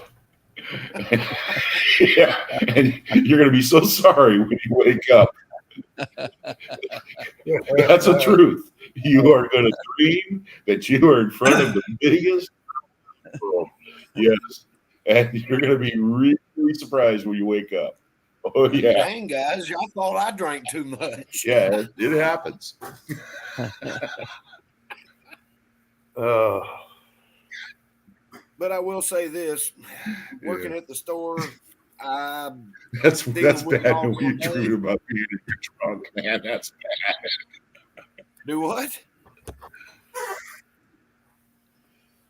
I missed something. Thor's is lagging a hair, and that's why he doesn't hear you talk. Oh, but yeah, I'm dealing with it all day. I get home, I'll just sit back, find a football game or something, you know. But yeah, on Fridays and Saturdays I work 2 to 10. Mm. That's our busy time, so Okay. that's Well, why I haven't been on the Georgia chats and that. By kind the of way, stuff. wish Do We what? lost you after, by the the way, Huskies Thor's beat the Utes. I didn't look that way for. It looked like the Utes were going to win it, and Washington went ahead and pulled it over. They pulled some plays out of that and ended up winning. But the Cougs did very good over California. California kind of kicked them. Yeah, they could have did it, but they screwed up at the end. They had a field goal and they missed it. So, yeah. Well, there's some teams that beat you no matter what, certain football teams. The Huskies, the Washington Huskies, the Utes just have their number. It just doesn't work. No matter how crappy it is, whatever, they win. So it's one of those things. There's one or two teams that always beat the Utes, no matter what, no matter how bad they are. But the Huskies are good. They're number 5. So there you go. My Georgia Bulldogs. Well, hey guys, I think I'm going to drop out because my connection isn't really working really good. Okay. Good Okay, night. so I'll Good see you luck. guys later. I'm going to go ahead and drop out because my connection is lagging. I don't know why. So, all right. Good night, Dave. All right. Good Hey, night, Dave. Dave. Good to see you. Good night. Make sure to use a plastic liner on the bed now. All right. And then there were 4. And then there were 4. Slowly I turned, step by step. There's a video in there somewhere. Oh well. Oh, I get it. Here's the video. See, it just poof, it comes. Slowly I turn step by step, and I step on a big piece of crap. And that's the end of the video. You know what that's from, don't you? Turkey crap. It's the worst. Slimy green stuff. No, you know what See, that Kyle, saying's nobody from. under 30 will know who the Three Stooges are. There you go, Pat. Everyone should know who they are. Curly was the best. Yeah. Yep. Curly has to be the best. They started with Champ, the other brother, and Curly had issues in life. I think he was a womanizer and all kinds of problems, right? Well, Anyway. there was something wrong with all 3 of them. Yeah. I think Curly lived in Arkansas for a while late in life. I don't remember how that worked out. I just remember something about him living here late in life, and nobody really knew who he was till he was What I dead. thought was funny is they named him Curly, and the guy with the curly hair was Larry. Larry, yeah. Yeah. If you guys want to see something interesting, there's videos. They used to do some of their own stunts. There's videos on the fails. Really? And it's bad. Yeah. Like a nail, poof, and all kinds of stuff. Oh, one time, what's the one with the bangs? Mo? No. Mo. One time Mo he was painting and he's on these sawhorses with one board and he goes to fall. Oh, he broke all kinds of ribs and everything. He gets back up and finishes the scene. That's old school, baby. And them guys were making like $5 an episode. You know, it was like nothing. And they have nothing to show for it. But it was entertaining. Oh, it was. But there's YouTube videos on all the fails as far as getting hurt. I don't know how you'd search it. That would be hysterical to watch. You know, as an 8-year-old kid, I'd go to school and we'd try to poke each other in the eye. And we wouldn't be fast enough with our hands, and we would actually poke each other in the eye. And then we would slap each other, and it really hurt. You know, it wasn't like it was on TV. Yeah, eye poke. Yeah. You got to put your hand up. Oh man, that was like watching wrestling and then going and trying it at school and breaking somebody's neck on the playground. Yeah, it was better than the bike ramps with the flames, though. And the flaming gasoline. Yes. Guys, I think we're the last generation that had a childhood. You're probably right. I can remember ramping over the neighborhood kids on my bicycle, laying down, and they would all have their hands over their nuts, like somehow I was going to land my bicycle on their nuts. Oh man, We took post hole diggers around the neighborhood and made our own golf course. I mean, of course, we asked the people, you know, can we put a green right here? We'll mow it. We had a 9-hole golf course when I was growing up. Wow. Good times. Yep. You can't do that nowadays. No. You know, people get all upset and post videos when you knock a golf ball through their windshield, you know. Well, we used to shoot arrows up in the air with little fiberglass recurve bows, and then try to catch them. Shoot them straight up in the air and then catch them when they come down. And then somebody be early and get shot through the hand. And my mom's Buick has a dent in the roof of her car for that reason. It went over the house and hit her, and I heard the tunk and saw the arrow bounce above the roof. And I'm like, oh no, because cement makes a different noise. And she had like a 67 Buick, nice blue color, and it had a dent right over the driver's side there. And I was like, oh, they're going to spot that next time they wash the car. One of my favorite stories is from a guy that moved to the neighborhood next to our neighborhood. There was a little field separating us, and there was another neighborhood he was in. He was probably, I guess, about 10 or 12 at the time. And his dad was getting on to him saying, go play with the neighborhood kids. Go. And he's like, there's no neighborhood kids here. He said, get in the car. I'm going to show you where all the neighborhood kids are. So he puts his son in the car. He's the same age as me. He drives down the road. He turns, he comes up our road. I'm walking down the road with a bow and arrow, no shirt on, and a mohawk haircut. And his dad goes, hell, let's just go back home. And he turns around and goes home. I didn't know this until we were out of school. Michael told me, he's like, yeah, when I was 12, my dad was trying to make me make friends, and he drove up your road. And he said, you and your brother both had mohawks, and you was out the road with a bow and arrow. And he said, Dad just said, I understand. Let's just go home. And, well, me and that guy became good friends later in life. But he said, when you're 10 years old and all the neighbor kids are like wild, he's like, Dad, just let me stay inside. Wow. It's like The Hills Have Eyes, the movie. You just picture yourself. You're a dad. Come on, son. Let me show you how to make friends. And you drive up the street and you're like, no, you're better off at our house. You just go back home. Stay home, son. Do your homework and stay home. When he told me that, I was crying, man. That is very funny. That is very funny. There was one summer, my great grandfather had a barber shop, and my grandpa slept in the barber shop. And so he said you had to be up by 6 o'clock or they'd be cutting hair and you'd have to get out of your underwear. So you had to be up early. Well, he was telling us all these stories. And I said, you still have those clippers? And he said, yeah, I still got all of his stuff. He goes, I said, can you give us a mohawk?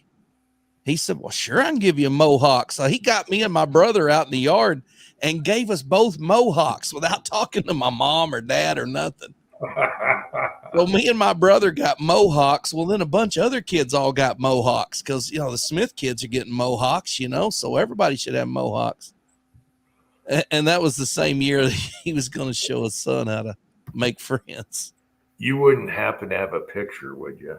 I knew it was coming. Somewhere there's a picture of me with a mohawk and a frog gig and a big old water moxkin I'm holding by the tail. I need to find that.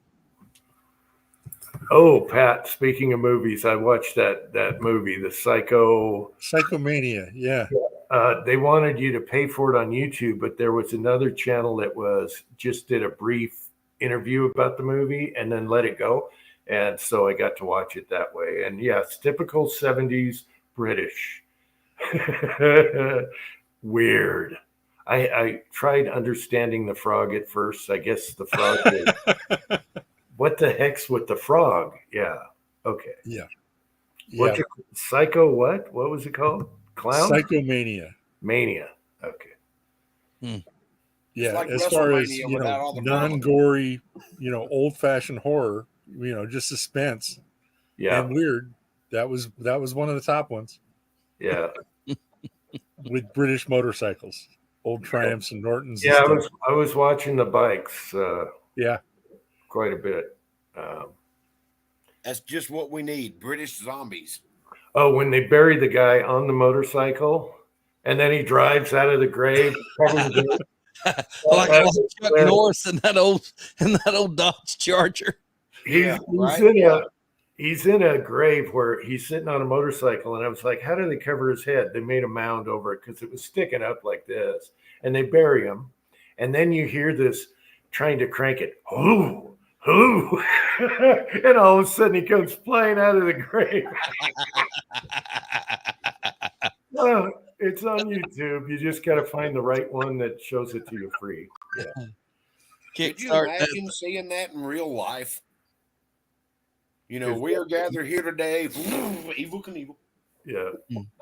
Is that the link, Pat? The link I put up is to an Australian movie I stumbled across. Oh, it's an Australian kids movie from the 50s, and it's Smiley Gets a Gun. And Smiley's the little 9-year-old Dennis the Menace kid. And movie starts out with him taking a slingshot to chickens. I mean, it's great. So recommended if you like Christmas Story and stuff. This is just a Dennis the Menace kind of movie about how things used to be. So he has to behave himself, I got it. do 9 good deeds to get a .22 rifle. That's Throwback TV. They show some free movies. Yeah. I'll save that for later. All right. Pat likes some weird movies. This isn't a weird one. This is a wholesome, they should be making them today kind of movie. I kind of got a kick on the guys in the motorcycles because I like motorcycles, but what basically it is if they agree to die, they come back and then they can't be killed. So they're driving right into a brick wall just for fun. Watch this, boom, splat, and then they're alive again. Somehow the bikes make it unscathed, but whatever. All right.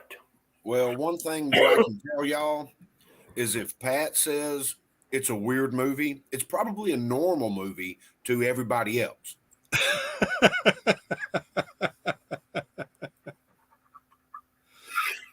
Yeah, that could be true. I'm just saying. Yeah, I'll watch that tonight. The wife just made a big roast with veggies. Oof. Can't wait to get on that. Yeah. Yeah, I've got all kinds of boneless chicken wings, I guess you'd call them, and tater tots. I want to eat a little bit of that and put the rest of it in the fridge. What did Pat have tonight? Did you go out on the? Okay, Pat had the most expensive meal he's had all week. I stopped at Carl's Jr. Oh, they should be ashamed of themselves. $9 for what they used to call a $6 burger is a joke because it was $3. Nah, it's crazy. And that it was is crazy. $3 for a Coke and $3 for fries, and it's just like, ow. Yeah, Ow. they've rearranged everything in fast food around here. Like the $5 box from Taco Bell, it doesn't have the chalupa in it anymore. Everything else is there, just no chalupa, and it's still $5. We went to Sonic. We hadn't been to Sonic in a long time. Just America's Drive-In, you know. So I got a hamburger, tots, and a drink, just the way they came. Didn't upsize or nothing. The wife got a foot-long chili dog, onion rings, and a drink, and it was $21. Yep. And I'm like, man, we used to do this for $12 not too long ago. Yeah. $12. Now it's $21. Even McDonald's is expensive, you know. Yeah. So I haven't been at McDonald's since the dollar double cheeseburger got cut down one slice of cheese into a McDouble, and then it went up to like 2 for $4. I'm like, hey, Yeah. here's your fries, and they're this big for fries, you know, the Yeah. family size, whatever. What gets me? Small fries. Are y'all seeing that commercial? The guys at the dog park and some girls sitting on the bench and their dogs become friends. And he says lunch, and it's a 4-piece chicken nugget and a small fry for $3. I'm like, how are you sharing a 4-piece chicken nugget and a small fry? That's oh, just and enough to 50 get cents stuck. each for sauce too, Yeah, bastards. that's just enough to get stuck between my teeth. We don't even have anything to eat yet. Mm-hmm. And he's sharing it with a lady on the park bench. I'm like, you're not sharing a 4-piece nugget. Yeah. But I did good tonight. I went shopping $200, so I got on about 20 pounds of rib roast, bag of potatoes, celery, carrots, beef broth, all the good stuff. So I'm going to do a prime rib tomorrow, probably. Nice. That'll be good. What time? Oh, I think I might stick it on the smoker tonight. Well, I can be there in about 28 hours. I think it'll be about done. Well, I'll put it on low smoke, and we'll shoot for 135 internal temperature for you. Hey, a guy at church smoked a ribeye, a whole ribeye on his pellet smoker. And man, I'm telling you, it was as good as any brisket I ever had. I've actually got a whole ribeye in the freezer in the basement. I got to thaw it out and cut it up. I was going to wait until we had a What he did or something.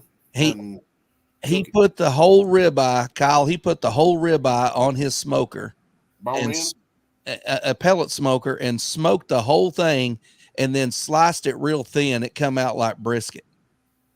Okay. Well, I got a bone in ribeye, so yeah, I'm pretty sure his was not a bone in. Yeah, but either way, like that. Even if you did and you pulled it like pulled pork, it would still be. It was amazing, man. I was blown away. Well, I might do it. I got a brand new smoker that ain't got but about 4 or 5 pieces of meat smoked on it yet. You can cut around the bone like a ham, you know, right. Real ham. I got to do that for Thanksgiving. Mm. Yep. My mother said, "Do not show up without a smoked ham," and I said, "Whatever Mama wants, that's what Mama gets." When is Thanksgiving? Let's see. It's the 11th. I think Today, it's 20, a week from Thursday. 24th. 20. What date is it? It's a week from Thursday. I'll tell you real quick right here. Today's the 11th. Okay. It is the 23rd. Okay, 23rd. All right. Yep. Yeah, we already have a turkey, but I was gonna wait for the turkeys to come in the backyard and do a little spoof on that, but I guess not. I just blew that one. Yeah, you did. Mm. Slowly you turn. The key to a good turkey, is salt brine it for 12 hours before you cook it. If you put that thing in an ice chest with some ice and some salt water, I throw a couple of chopped up lemons in there. I throw a little bit of everything in there, but the main thing is to get the salt ratio right and let that salt will pull the moisture of the turkey out and soak up the salt. The salt will change the molecular structure of the meat, and it will be juicy when you cut it up. And it doesn't matter how you cook it. You can smoke it or you can cook it in an oven. But if Or you you can salt fry brine if you salt brine it properly for 12 hours, it'll be the best turkey you've ever had. I promise. Yep. Be so juicy. You're going to need a whole roll of paper towels for each person. What I do is I put it in a trash bag and I put all the seasoning I want in that salt brine. And I set that in an ice chest, and then I'll put jugs of empty milk jugs or something to take up the room so that there's enough water to completely cover the turkey. Right. And you put that in there and let it set overnight, thawed. You put it in there, let it set overnight. I put a little ice in there to keep the water cold in an ice chest. Man, it will be absolutely amazing. I've cooked half a dozen of them this way, and I've never had one turn out bad. Okay. Gonna have to try that. Yeah.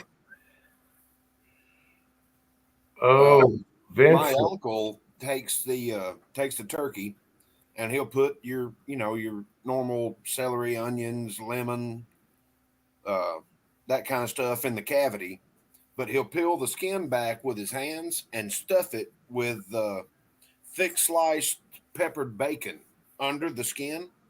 And then just cook it in the roasting pan. Oh, Lord. Yeah.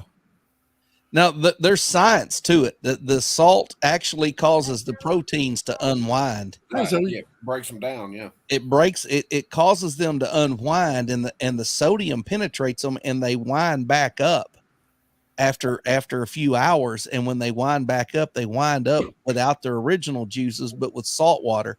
So it's flavored. It's not overly salty at all. I mean, it's I don't know.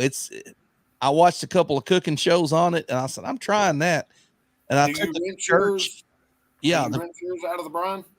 Yeah. Yeah. When I get it out, I rinse it out, I dry it off, and then I season it however I want to season it. Sometimes I put butter under the skin, but really that's all that matters.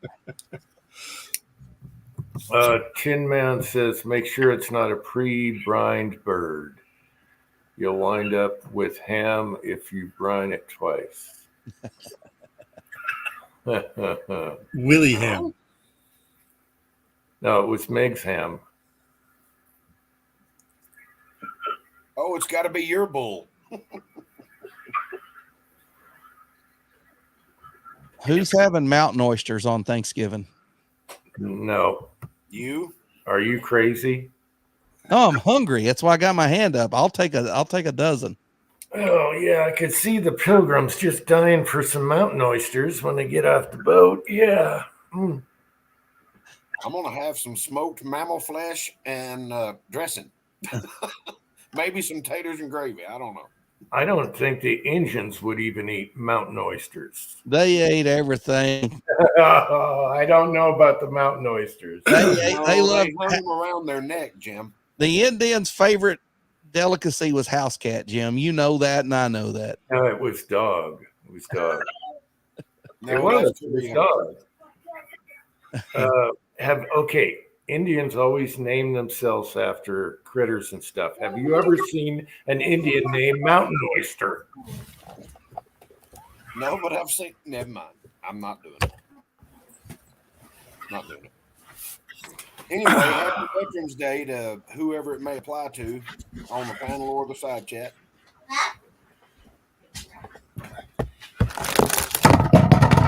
What does Pat have on his shirt? Oh my gosh. Oh, That's that's that the burger. $16 worth of cheeseburger. Yeah, they put too much crap. They put too much crap on those burgers. I don't blame you, Pat. If I paid $16 for a cheeseburger, I'd be wearing it too. Looks like he milked a barbecue sauce cow. All right. Let's Oh, see here. Bag, coat the inside of the bag with Crisco. looks almost like Preacher's shirt did when he left Bigham's barbecue. Yeah, I guarantee you.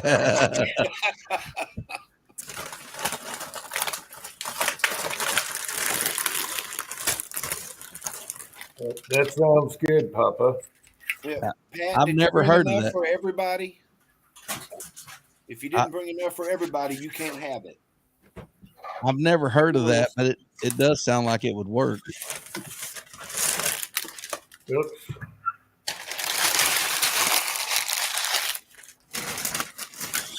Oh, I wrap mine in brown butcher paper after I smoke it to a certain temp.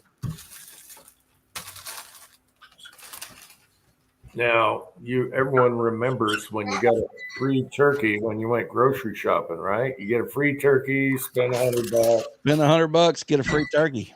Now they don't do that no more. Yeah, they charge you $47 for a turkey. All right.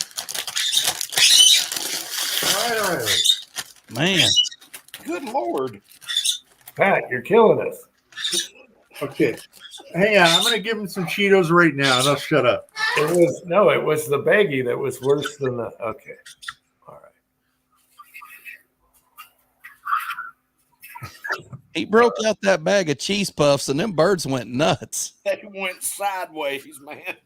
They were pretty quiet when we were talking about roasting turkeys, but they couldn't contain themselves when we started talking about cheese puffs. Like Hey, no. yeah, they love chicken. Those birds, his birds love chicken. They'll go crazy. They're cannibals. Obviously. Cannibals. Yeah, they're obviously cannibals. Cheetos? Really? You're feeding them junk food? Junk food. Do you ever trick them and give them hot Cheetos and then watch them fly circles around the living room? Listen to them celebrating. You hear the birds whistling? Give them hot Cheetos and see what happens. Their beaks are covered in orange right now. Don't give them hot Cheetos, please. All right. They're immune to hot. They like hot chili peppers. Doesn't bother them at all. So I would think they would redecorate your living room. Man, I don't know whether to try the paper bag or the brine. I don't know. I think the turkey was like $16.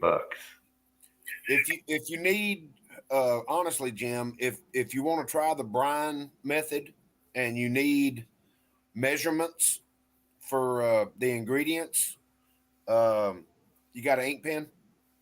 No, I can watch the chat at the 3:17 mark. The YouTube channel is Cowboy Kent Rollins, and he's got a brine turkey that is amazing.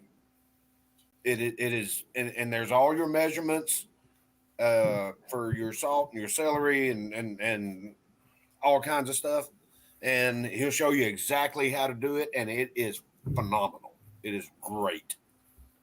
Is that the guy that does the wagon trail? Yeah. Okay, and does the dance and the woohoo? Yeah. He's the cowboy cook. Yeah. All right. He But actually it's a fantastic recipe. It really is.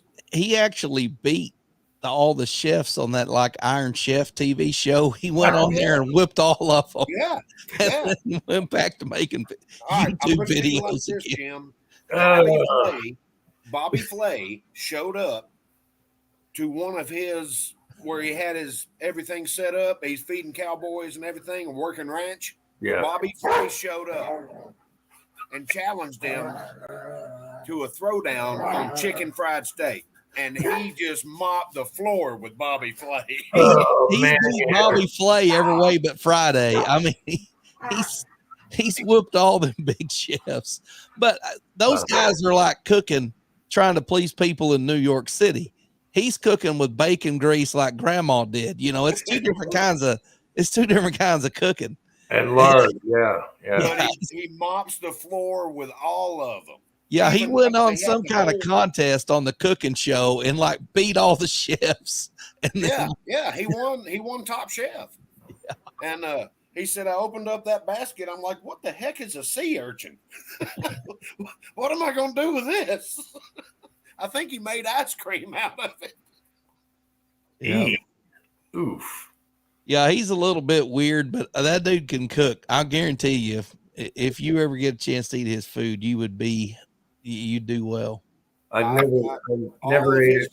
cookbooks. Yeah. I've tried numerous recipes. I've never been disappointed by anything, and he always makes it nice and simple because he's doing it 150 miles from a highway. Yeah. So it's as simple as it can be. He got me cooking in Dutch ovens in the backyard, you know. Mm-hmm. Yeah. He lives over in southwest Oklahoma is where he lives at, over near Lawton somewhere. And Yeah. it's really funny to watch his videos when he fights with saran wrap. Hey, speaking of 40 which, mile an hour crosswind. of which, I have a personal disdain for saran wrap because it's always, I can't. We just got a brand. It was probably a cheap brand or whatever. I think it might even be a Walmart brand. That is the best saran wrap ever. It doesn't just do this to you. You can put it on and it clings tight. I've always hated saran wrap for that reason. You got to put it on the bowl before you cut it and all that. This stuff, I don't know what brand it is. This stuff works awesome. Speaking of that, let me go put this food up right quick. I'm still here, but y'all don't need to see my dogs. Yeah, I need to get a snack. I'm hungry. My Sonic is wore off. I have a roast upstairs waiting for me. I can smell it throughout the kitchen. You mean your $9 hamburger is worn off? No, that was Preacher, not Pat.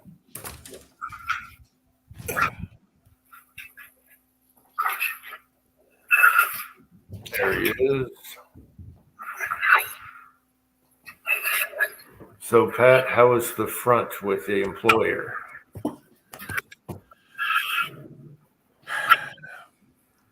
Well, okay. I'm working 3 jobs right now. The one guy I got $4,000 out of, and it's already gone. I just went shopping, but I got let's see, about another 5,500 he owes me. And then I got a second job I'm working right now that I've only done 2 days on, but it's going to be fine. So we're over the hump. The mortgage is going to get paid. The taxes will be happy. Yes. There's meat in the freezer. We're okay. All right, cool. He saw. No, was he going to text it or email? I haven't got any info. I'll check my emails, but there's 2 I don't use much, but we'll see. Let me check them real quick. I don't think so.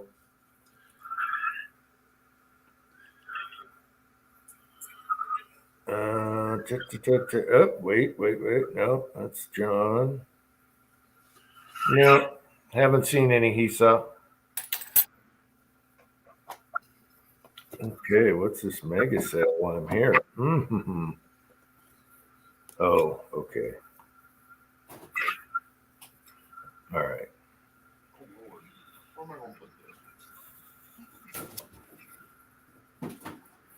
Oh, text. No, I haven't gotten a. Hopefully, you put in the right number.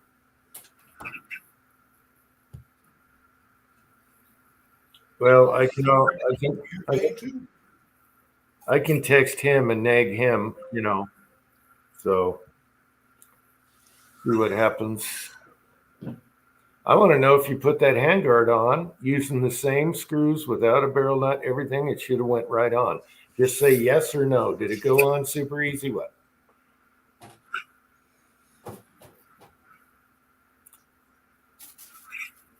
Yes, please. Okay,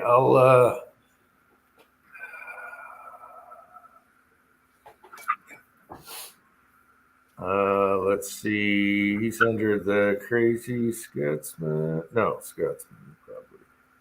All right, I'll text him right now. Where the hell is he? He might even be awake. Maybe he's under seat. Oh, there he is. He's under seat. Just missed it. Okay, you want me to do this live and so you know? All right. Can you guys hear? What should I say? Well, the preacher's here, so I'll tell you what I'd say. Info. Question mark.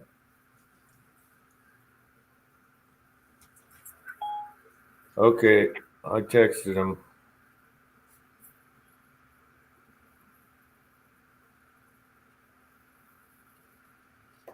Won't spell Esau. All right.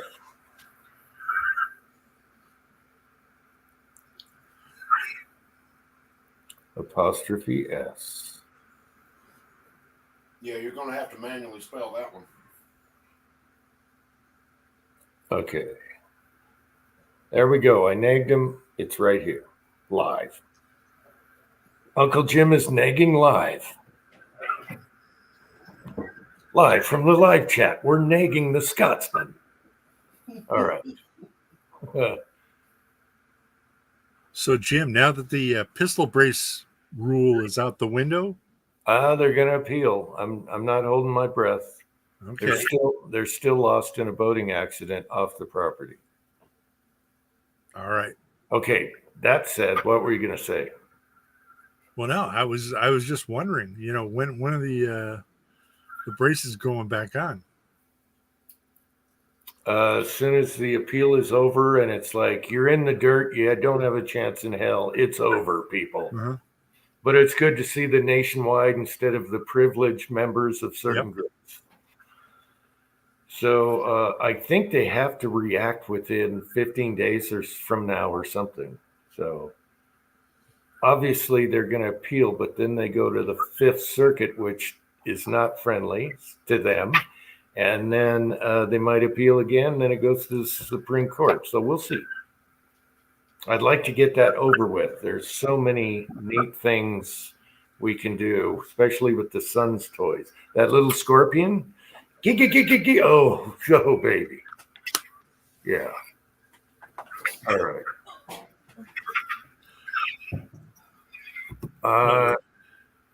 I thought of my name for Uncle Jim's son. Oh, you what? Oh, cousin Jim's son? Okay, he's hopefully you'll send me the info, your email or whatever. Check backstage. I'd say it here, but Check backstage. why? I think there might be somebody back there. Because he said to. Backstage would be down below where I can't see.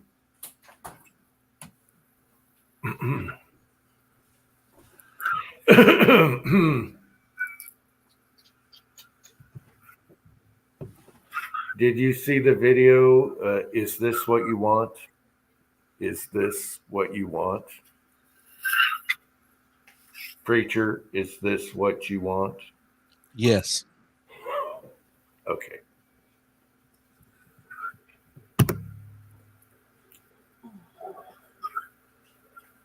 Vincent, what's up?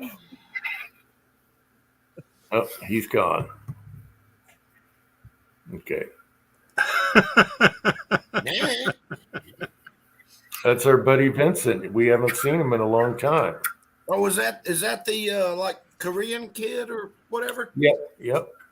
He likes that one horror movie. I forget what it was. Shoot.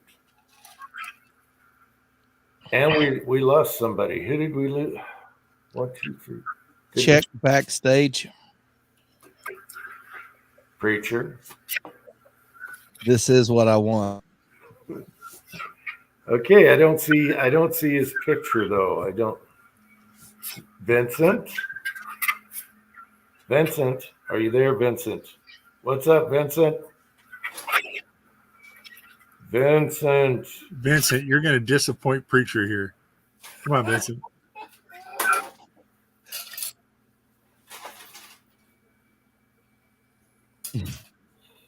all right, we lost him again. Is he the only one backstage? Looks like there was 2 of them, 2 Vincents. Oh Lord, they're multiplying. Okay, Tin Man.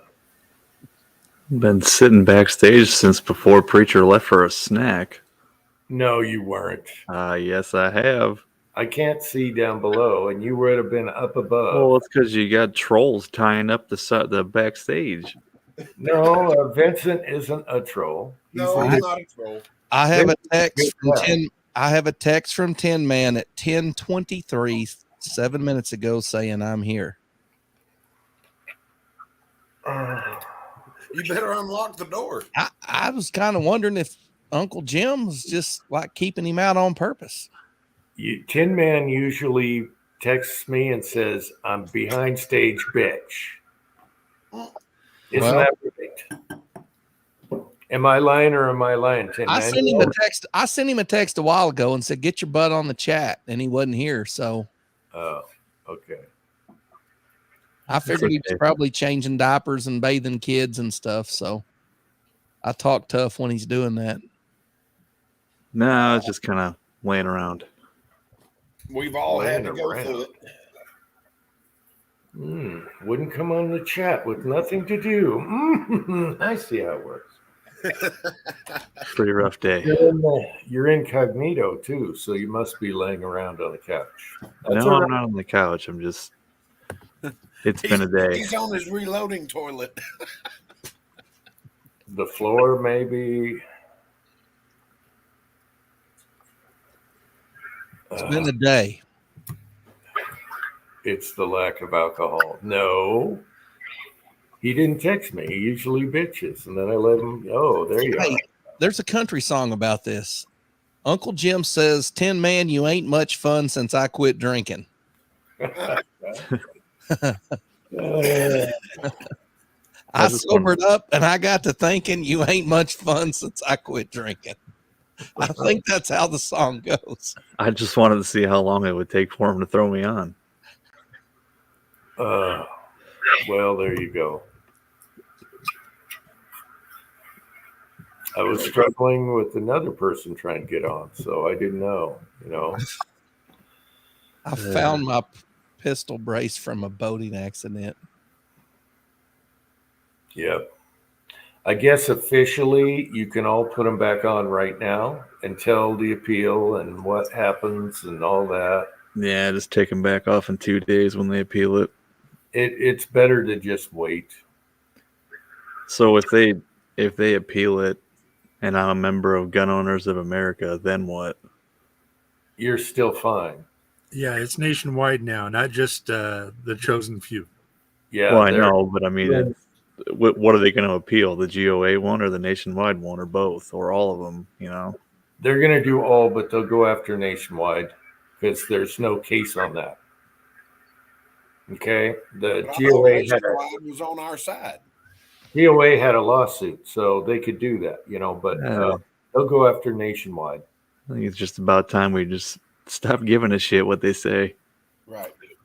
Exactly. But you've seen what they've been doing lately. They've been visiting people. Their big thing is going after FFLs, trying to get them closed. So let's sales. And every FFL has at least one mistake. I can guarantee you that on the paperwork, every single one of them. And that's all they need now. They used to let it go. It's like, hey, common mistake. You're human. It's not on purpose. There you go. But now, boom, they'll put you to the wall. The next little bit of money I get, I'm going to get a 22 can. That's what I really, really need is a 22 can. You're going to love it. Make sure it's stainless steel baffles for easy cleaning. Take apart stainless. Now they got modular. You can put this size on your rifle, it'd be quiet. This size on your pistol. Yeah. Get a modular. So it's different sizes, I love that. You can order those on Amazon. Mm-hmm. Visits. Going to what you said, Jim, yes, every FFL, there's a mistake somewhere. When I bought my Ruger Red Hawk, there was a Cherokee County sheriff's deputy in there. He was looking at guns too. And he was watching me fill out the form, and he goes, I think you marked that wrong. And I looked down, and then I actually read the question. I was like, oops, can I have a new one? Oh, you know what happens. You were doing the yes, no blank. Right. Oh wait, you're right. I don't use drugs. No. I apparently denounced my American citizenship.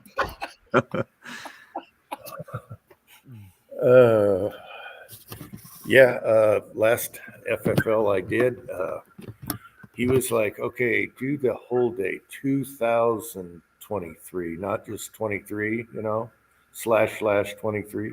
So they're very picky because they're scared to death out there.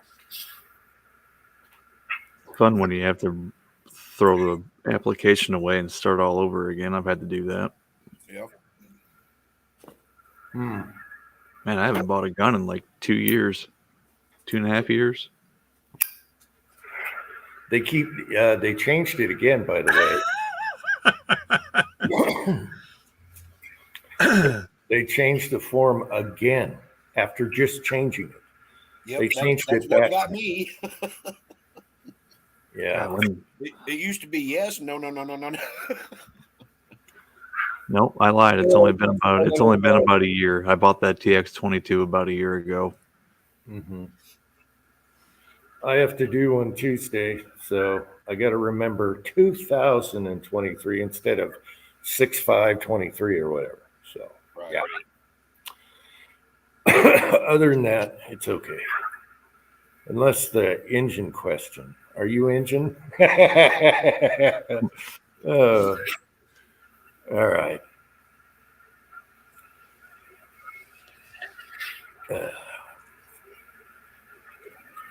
Got a pile of 308 brass here I need to prep, and I have zero time to do it. I Oh, thought it's you were almost like prepping that it killing. last. I was annealing it last time. Oh, okay. Well, I'm thinking you've got a little redheaded helper is about the right age for brass prep and sorting. Absolutely not. Absolutely not. Yeah. He saw that's one of the new questions. Do you live in the city? In this city? Their city where you're filling it out. Yeah. I live back in the woods, you see, woman, the kids, the dogs, and me. I'm not alive. Just write that down. Yes. Pat, I don't think we'd get through more than one piece before one of them wound up in the toilet. Just saying. You know what's funny? And Yeah. I should have my son videotape it. It'd be funny if I go in there and put no, yes, no blank. See what happens.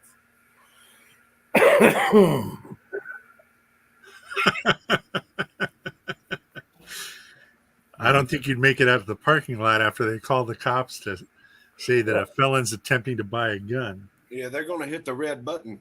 Yep. Yep. I don't know if y'all have the red button out west, but we have the red button. And I've actually been there when they pushed it and it doesn't take long. I need to buy more guns off individuals instead of just going and buying new ones. Yeah, private sales are boom, bang, pow. Yep, you can do that in Georgia with no problem. As long as you know where it's legit, not That, stolen. matter of fact, Nah, that you got to Ruger- find the ones where you don't even have to give them an ID. That Yeah. Ruger Red Hawk was the last one that I had to fill out a what is it, a 4073? Okay, Hobbies is saying how easy it is in Canada. No. Yeah. You're making it sound so easy to be a Canadian citizen buying a gun. I don't think so. Yeah, I'm gonna flip the card on that comment. Do over. That's for a private sale. You have to show your ID. Well, I'm wondering how many babies you had to kill to get that card. Okay, that was a bad metaphor. Whatever. Just Jim, make a you fake ain't much make a fun, fake Jim. ID saying your name's Paul Pelosi and just use that to buy guns. It's hammer Right. time. And I have a hammer. You know what? Exactly. We were talking two chats ago, whatever happened to him, and it came up in the news again. Nah. And, he's grabbing the hammer away from the guy, and the guy goes, bam, right on the head. I forget what the story was, but they revived that investigation. They're listening to us, man. I'm telling you. That's the trouble with having Canadians, illegal aliens. What, You they gotta attack just people with report hammers? Yeah. Well, if the government is listening to us, I say we all need to start chanting "Abolish the ATF." Nah, they know it. I'm sure they get enough of that right now. Yeah. Did you see where I can't remember where it was, but one of the ATF headquarters, if you type it into Google, it'll pop up and it'll say it's a gay bar. I gotta find out which one that was. Oh, Goodness! Did you hear about that agent that got busted for pay for play in Mexico? He was selling gun parts. Yeah, I saw a video pop up about that, but I didn't watch it. Okay, he had a what you got immunity? What do you call it? Your Diplomatic immunity. yeah, diplomatic immunity license plates. ATF agent goes down to Mexico with a whole truckload of gun parts, and sold one to a brother-in-law and something else, and he got busted. And it's like, oh, so and what did they do? They say they're gonna terminate him in a month. It's like a month.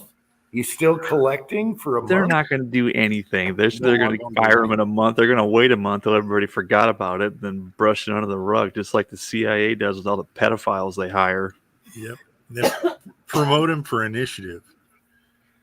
Anyway, it was pretty Yep. funny. Boom, they let him right through the border. It's like, oh, immunity, bam, carload of stuff. How long's that been going on? I was about to say, how many cars do you think went across that border? Yeah. How many times does an ATF agent just go, hey, I think I ought to go down south and sell these? He's been doing that for years. And to top This it off, job don't pay worth a shit. Let's go sell some guns that we stole off of people after we shot their dog. Yep. it was evil AR parts. Evil AR parts.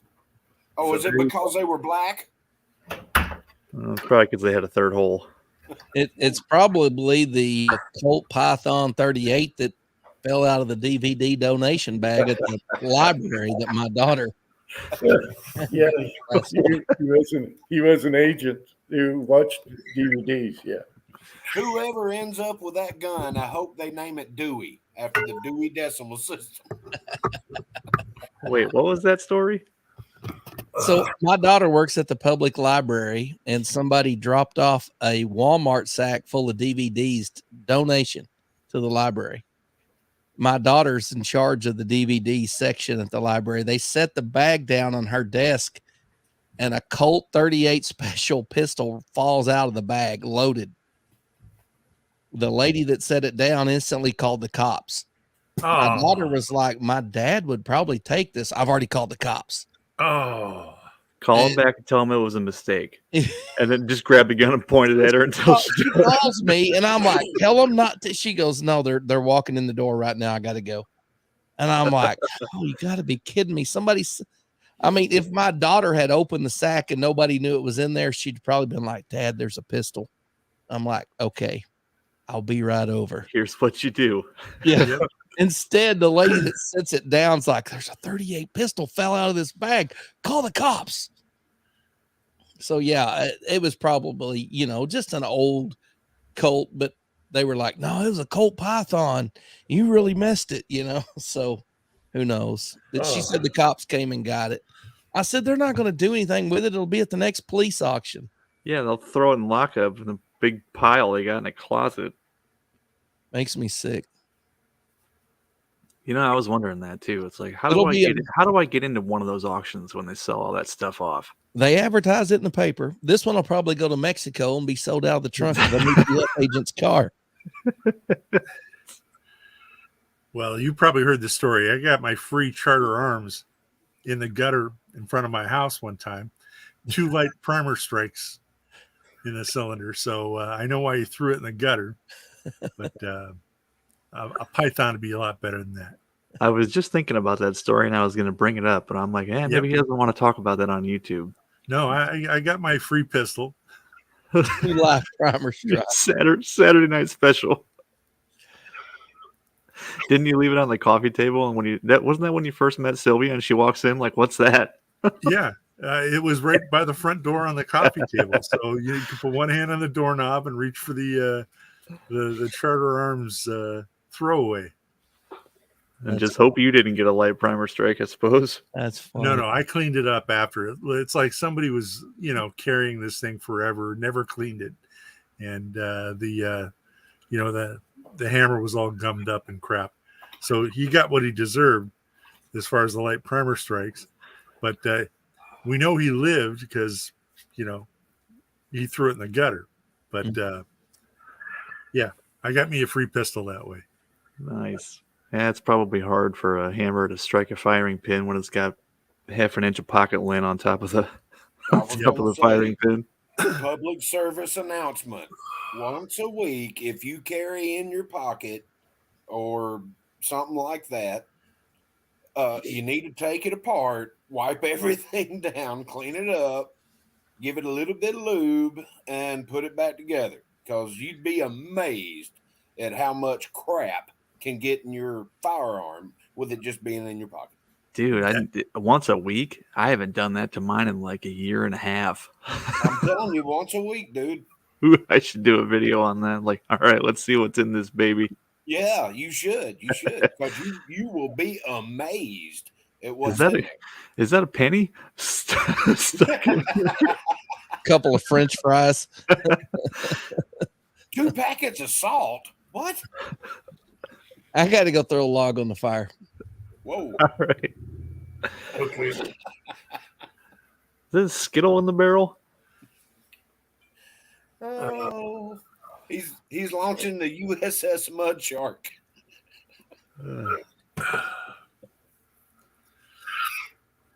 Did I say that out loud? Oh my Taking the Browns to the Super Bowl. Dropping them off at the pool. I can just go right next door and do that about 8 feet away. Hey, you should try for distance. Set your angle right. I would be severely disappointed. Pat, are you in the laundry room again? I'd have to curve it like the bullets off of the movie Wanted. There's a bunch of crap in the way. No, this is my bedroom, my throne. This is my 5 square feet of mine right here. I see the printer. They really like it, but this one is mine. I see the printer. Yeah, and it's finally getting cold enough to print. I asked Sylvia last night, hey, she was chilly and hogging a blanket. I said, you want me to print something? It'll warm the room right up. Yep. Nothing like 65 Oh. degrees Celsius on a bed. Here's the blanket. I said I offered to turn the printer on to warm you up, honey. Oh, no, I took out the blanket. Okay. Nope. All right. It'll warm you up, and it'll sound like an Eddie Van Halen's guitar solo. I think she said, "I'll just get a blanket," right? Well, no, we got the down comforter. I actually bought her a thin one because the other one was way too hot, and it's been in the vacuum bag in the closet, and it's finally tonight cold enough to get the down blanket out. Because last night we had a real thin one, and we're pulling back and forth, not sharing properly, and this will do it. She'll throw it off of her, and it'll be all on my side. You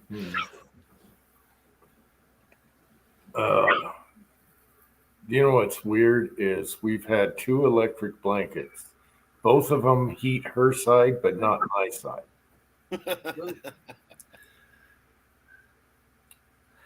Turn it 90 degrees, so at least you both get a little bit. Yeah, you want And your legs or your chest warm? Yeah. Each side has their separate controller. I crank mine all the way to 10 just to feel just the smidgen of warmth. And she's like, "Oh, I'm boiling," and she's on 2. Yeah.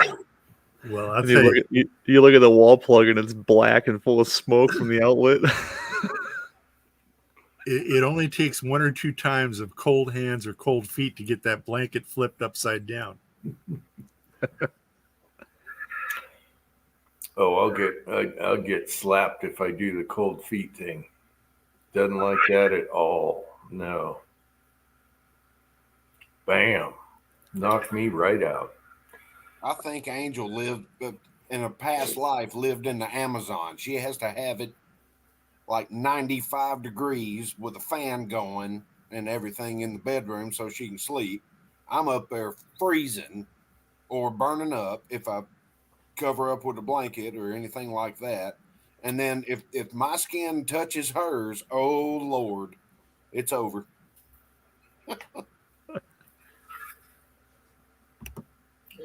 It's got to be like 67 degrees with a fan on low. That's about the perfect sleeping setup. I like to be just snuggled up. Good and tucked in, kind of like what your mama used to do, except now you're a grown man, so you can do it yourself.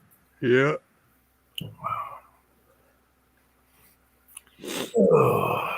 But then I end up with 2 fur babies in the bed that act as heaters.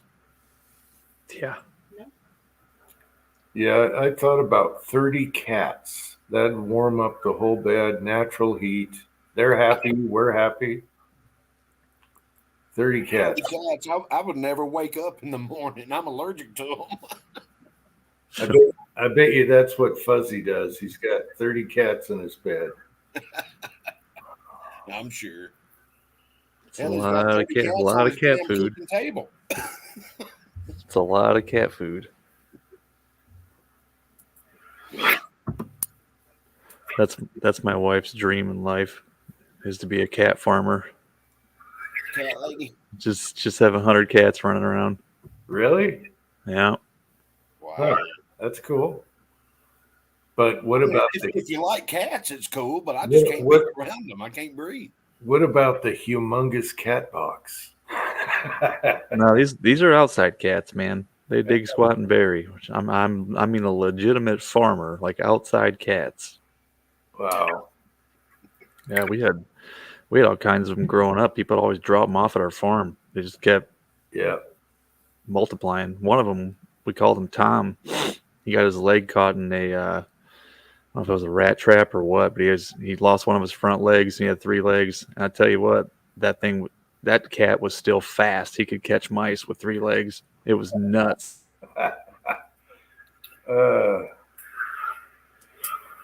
Yeah, they get adapted to it pretty quick if something like that happens. Yeah, James Pullard had 4 wild cats while he was trying to shoot that were in his yard. Oh, I wish you. I know. I wish you would have got the scatter when he took that first shot. 2 of them look like a young Leon. Yeah, 2 of them look like Leons. Yeah, I caught that the other day when he was shooting 300 blackout that wouldn't pass his case gauge. Yeah. And the funny thing is, I did a video right before the chat, and Leon got out the door. And so he goes walking across right where we're shooting on the rocks. And I had to shoo him away because I didn't want his ears getting hurt, you know. And I'd chase him and he'd come back. I'd chase him and he'd come back. And I'm like, one more gun to shoot in this video. Get the hell out of here. Yeah. Well, you know how cats are. If you would have picked him up and set him there, set him down and pushed him and said, "You stay right there," he'd be around the back of the house. He'd be at the neighbor's house, yeah. He wouldn't let me grab him. Every time I got close, he would go 20 more feet. 20 more feet. He wouldn't let me touch him. Is he ever outside when you shoot? Not without a can. Well, So the first time he probably heard close gunshots because I got him around to the garage side, and then he wandered inside after we shot the 5 rounds. Yeah, right. Of course, 5 rounds, Pat. 5 rounds. Yes, 5 rounds. I didn't. I saw your video today, and I saw the cup had about 20 rounds in it. But then you said I have 4 pistols to test, and I thought, okay, 5 rounds each. Son, you're allowed 5 rounds. No, there was actually like 50 in that container. Dude, I watched your 10 guns. I watched your one last night. You testing that upper that you found in your safe. You're like, I got 5 rounds of this, and I got 5. I started losing it, just laughing. From now on, every video is going to be 5 rounds until I don't hear it anymore. I saw the 3D printing tray, the cartridge 380 tray thing, and I was thinking, I should do an STL file for him that's only got 5. Oh man, it's brutal. It's brutal. That is a brilliant idea. Yeah, that wouldn't take long to print at all. No, we need to get with the Crazy Scotsman and have a sticker made that says, "I got 5 on it." I wish I would have thought of that, Pat. Mate, here, my son made me a 3D printed tray, and it's 5 rounds in a triangle or something. Yeah, that's funnier now. God, Kyle, that's a really good song, by the way, Kyle. It'd be like being at Cracker Barrel. We could do the golf tee game. I was just thinking that. The golf tee pyramid. Oh, great minds think alike, sir. That is a great song you just mentioned, by the way. I got 5 on Uncle it. Jim needs. I got 5 on it. I bet he would like that song. Oh my gosh, that's funnier than I thought it was going to be. sure. It doesn't sound like a good song. I don't know. I'd have to hear it. Well, it depends if you like hip hop or not. Not really. No. You'd like this one. I'm not big on it either, but there's a few that I like, and that's one of them. I mean, I like the beats and some stuff, but Jim, you should use that song as an overlay for one of your videos with 5 rounds. See? I mean, they just pop out of my head. I mean, there's a video idea right there. James must not be watching our bump fire videos. Okay, there you go. Yeah, he had more than 5 in the AKV. I remember that.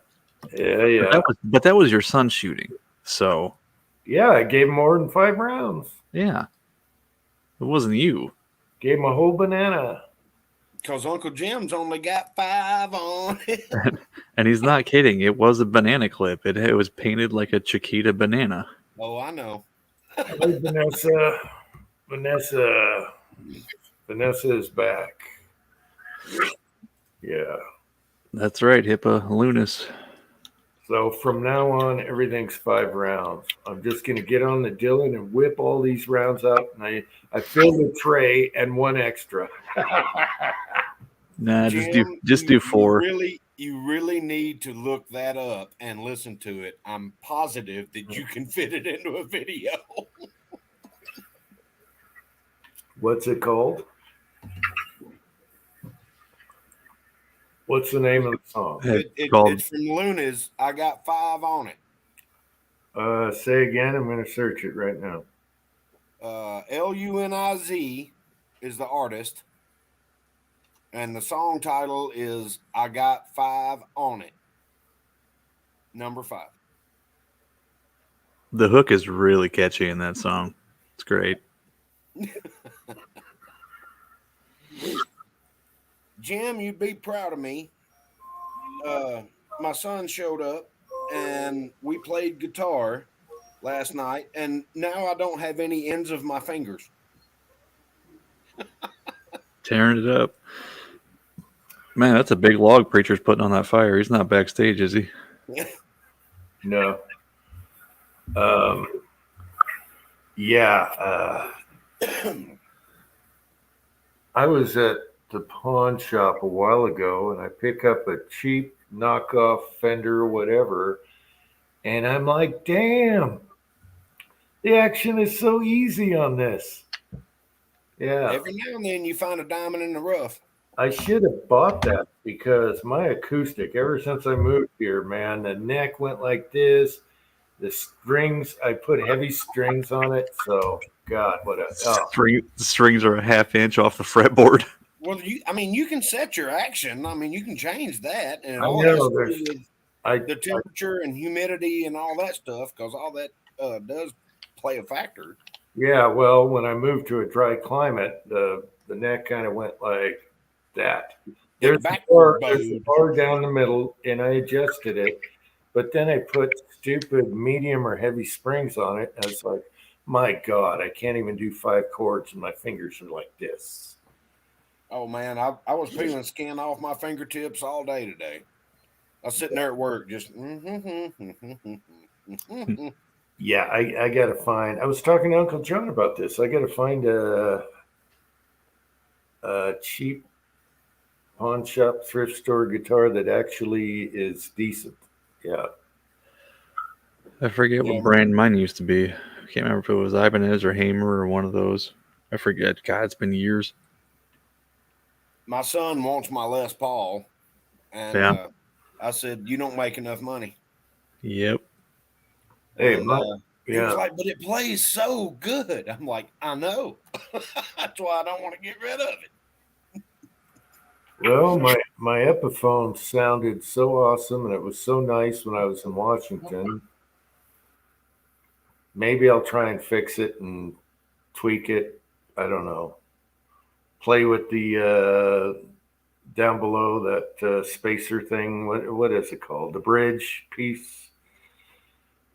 Takes them off of there. I don't know. We'll see. Yeah, you can take a little off of the bridge just to set the action. Most of it has to do with your neck tension. Yeah. I mean, you got to make sure that that's good and set up and all that before you even start with anything else. Yeah, it's like I have nothing else to do. I got tons of stuff I got to do. Snow is coming. Nothing's geared up yet. Tons to do. Once it snows and I plow, then I can do whatever I want the rest of the day. So I am guitar poor up here, and I think I about 7 acoustics and like 6 electrics. One of them a double neck.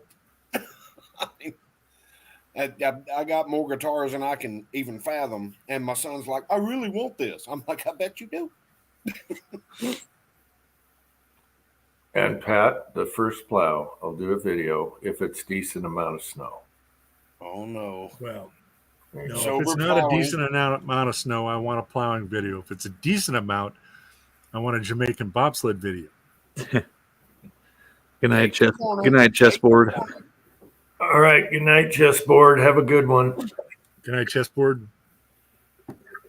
I don't know if I want to. Don't even say that word. I'm not ready for it yet. What? Snow. Oh, hey, we're doing pretty good. What? It's almost mid-November, so that's about time. I hit my remote start Well, yesterday. here. Oh, November 11th. Yeah, it's about time for next week. It's sunny this week, but next week I can feel it coming. Hey, today's my 12-year anniversary for my drunk driving ticket. Oh, Mm. congratulations. Yeah. I You got get it on free I, six pack? I got it on 11/11/11. Oh, what a date. It's better than 666, I guess. I suppose. Damn. 11. Yeah. Wow. 2 of my friends got married. That's how I remember that. Mm. They got me after the reception in Taco Bell's drive-thru.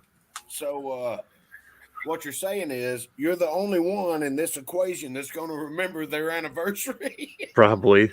Oh god, they've been divorced for at least 10 years now. I Oh, think Jesus. it didn't last long. Damn. Yeah. That's all I can say about that. I made the wrong comment at the wrong man, didn't No, I? I don't care. Mm, Wow, we still got 20 people on here. I can't believe it. Oh, we did 4 hours. Damn. We got to save some for Thanksgiving. We're Chat. gonna have a turkey chat. We got to do a Thanksgiving chat. I might have to skip next week because we did 4 or 5 last week. And no, we'll have room. It'll be fine. Yeah, we'll have ours. It'll be fine. It'll be fine. I'm pretty sure I don't have anything going on Thursday or Friday next week. Well, yeah. What's the weekend date? Let's see. Let me check the calendar. The monkey brain has to see it for himself to visualize. Weekend date is the 25th and 26th. So it'd be the 19th. We do the chat then, unless No, that's a Sunday. or the 18th. That's a It's Saturday. either, Yeah. it's either before or after when we do it. Well, Man. that's not Thanksgiving though. That's just next Saturday. That's just another day. 2 Saturdays from now is Thanksgiving weekend. Yes. Thanksgiving is a week from this coming up Thursday. Yeah, we're still like 12 days away from Thanksgiving. Today's the 11th. Next Saturday's the 18th, and that is the Saturday before Thanksgiving. Correct. 25th is 2 days after. That's what I'm wondering here. Correct. So, do you do a Thanksgiving chat after Thanksgiving or what? After, yeah, that's when everybody's got time off of work. But that's I don't that's know. when Just ask a Democrat and see what they think. They do it backwards. my family's doing all their get-togethers on Saturday and Sunday, so I don't have anything going on Thursday, Friday. I'll just be pissing around the house, probably clean out the lint trap in my dryer like I do every year on Thanksgiving. Oh, that's the scheduled date.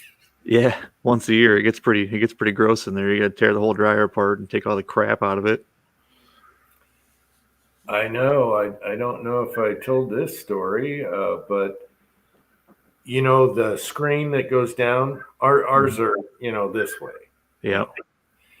The screen that goes down kept catching on my wife's underwear and tangling it up the corner. Oh yeah. Yep. And I'm like, damn, I gotta fix this thing. I thought it was warped or something. So I No, get it's it out. not going down all the way. I do a flashlight, and there's so much lint keeping that thing from shutting. I'm like, son of a bitch, the house would have burned down. And so I'm in there with Nah, you would have just got carbon monoxide poisoning. I'm in there with stuff gouging it out. And then I ended up with a vacuum with a little garden hose attachment just going inside there and everything. I didn't want to take it apart. Do Now that it's all again. good. Now it's all good. No more underwear tangle. Yeah. Yeah, if your lint screen doesn't sit down flush, it's probably time to clean that baby out. And the funny thing is, underwear, when it gets tangled into a rope and dries, it's almost unwearable. Like a shoestring thong. And she's like, son of a bitch. That happens with drawstrings on gym shorts and sweatpants too. Yep. Oh my gosh, James, and And it- his PID. Well, It worked. I don't think it's a temperature thing. It's just a collection of garbage thing. What I hate is doing money laundering. Yeah, you always lose a few.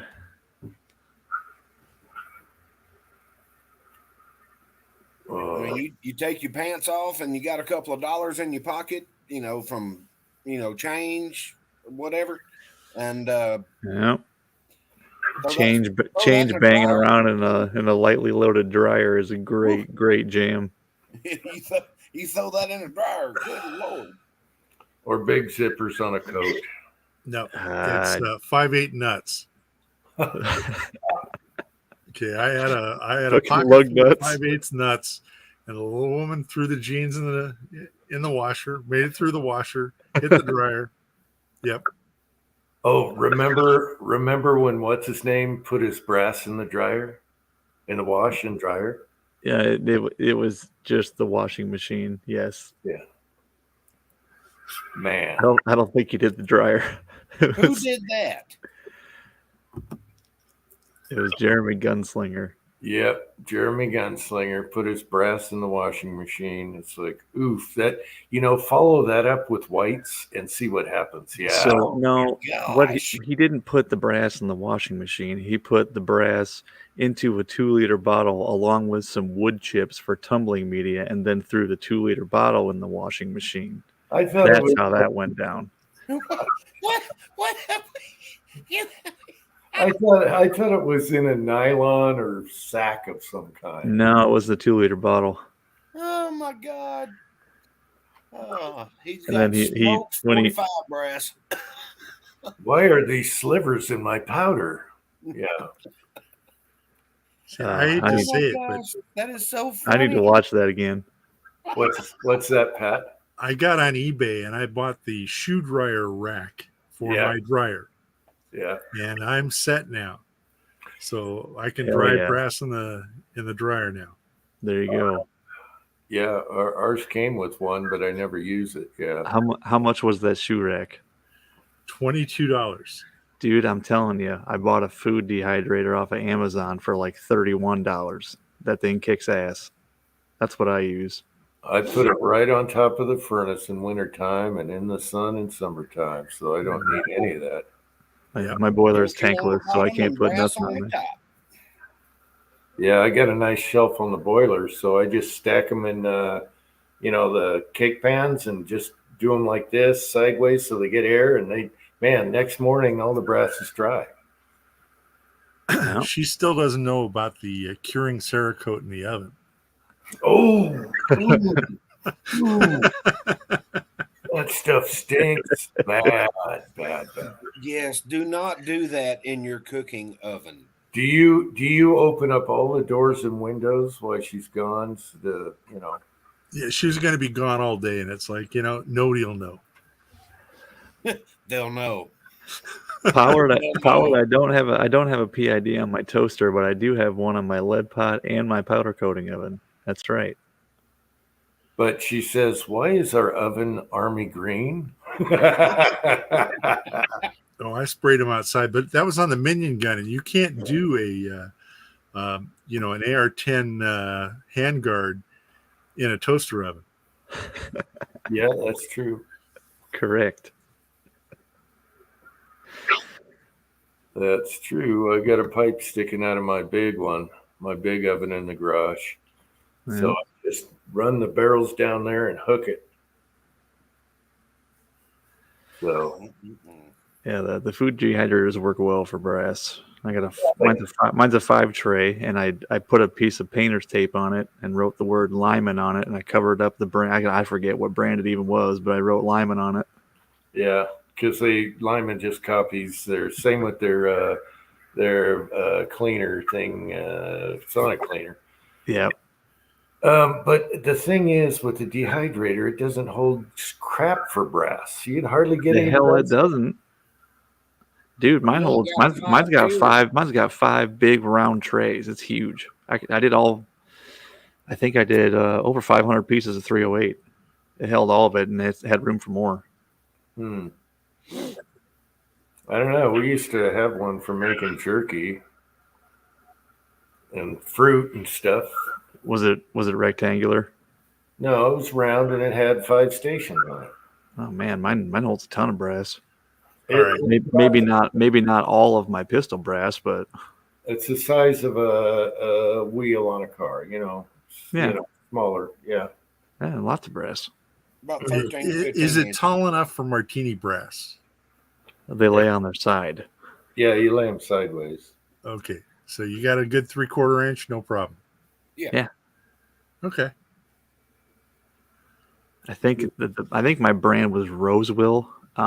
Word of caution though, they have jumped in price from $34 up to like $70 on Amazon in the last 4 years. They're crazy now.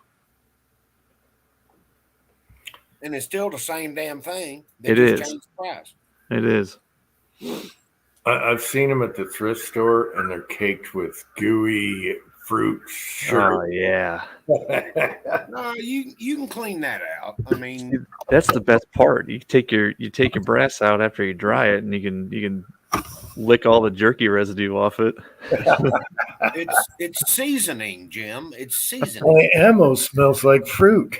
Or just use it for case lube. Hell, There you go.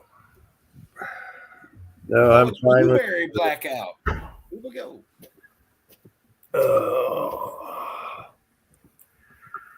As a matter of fact, I should have been tumbling because the hoses are coming inside. Damn it. I have a hose in the garage, but I like to disconnect that one too. ah shit, good call. Yeah, I got down to 24 degrees last night. I should probably shut my spigots off. Yeah, we covered all ours. I pulled the hoses again, but in the garage, we have 2 spigots next to each other. I was hoping one was hot water. They're both cold water. So Of why course. are there 2? So what you do is you shut off the supply going to the spigot, and you leave the spigot open. Is what you're supposed to do. That'll keep your pipe from exploding. Or Yeah, you could well, just move to Georgia. It freezes in Georgia sometimes too. The ones on the outside of the house are connected to the bathroom, whatever. Whenever you take a shower, it keeps the pipe warm. You put the cups on them, and you're good. We've been below 0 before, so no issues. Yeah. I had an issue with mine, but it was from the what the hell was it? Oh, it was a grounding strap from one of the outlets in my garage. It was a steel grounding strap that somebody had anchored onto a copper pipe, and it corroded through. It was leaking all over my staircase to my attic. Not good. Yeah, so I just ripped the ground off and replaced it with PEX. Who needs grounding? It's fine. 67 Rebel SST AMC is here. Hey, Rebel. How's it going, Rebel? Yeah, HIPAA, if you have one of those round food dehydrators too, you can also throw your filament in there to dry it out. That's, yeah. Or use your print bed. Oh. I got a roast calling me, guys. I'm starving, man. I got a roast up there. It's still warm. It's calling me. There you go, little fella. You're right there. Almost got it. Almost got it. Oh, you got to be quicker than that. Yeah. Mm. Well, all right, gentlemen. It's been a fun night, and I appreciate the opportunity to hang out with all of y'all. I'm going to go in here and turn on a movie I've seen 1,000 times so I can go sleep. There you go. All right. Good night, Kyle. Good seeing you, man. Good night, Oh, guys.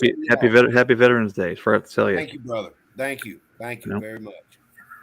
Thank you, sir. Thanks for coming on, Kyle. Hang on. How do we get out of here? At Okay.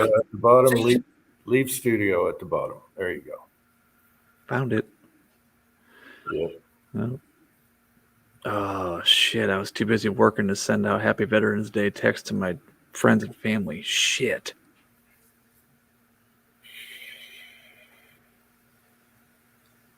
Yeah, did you notice on the calendar they had a pre and then the real Veterans Day? So Well, like, yeah, if it falls on the weekend, they observe it on a weekday, so that people still get the day off of work for it. Christmas is the same way. yeah, that's weird.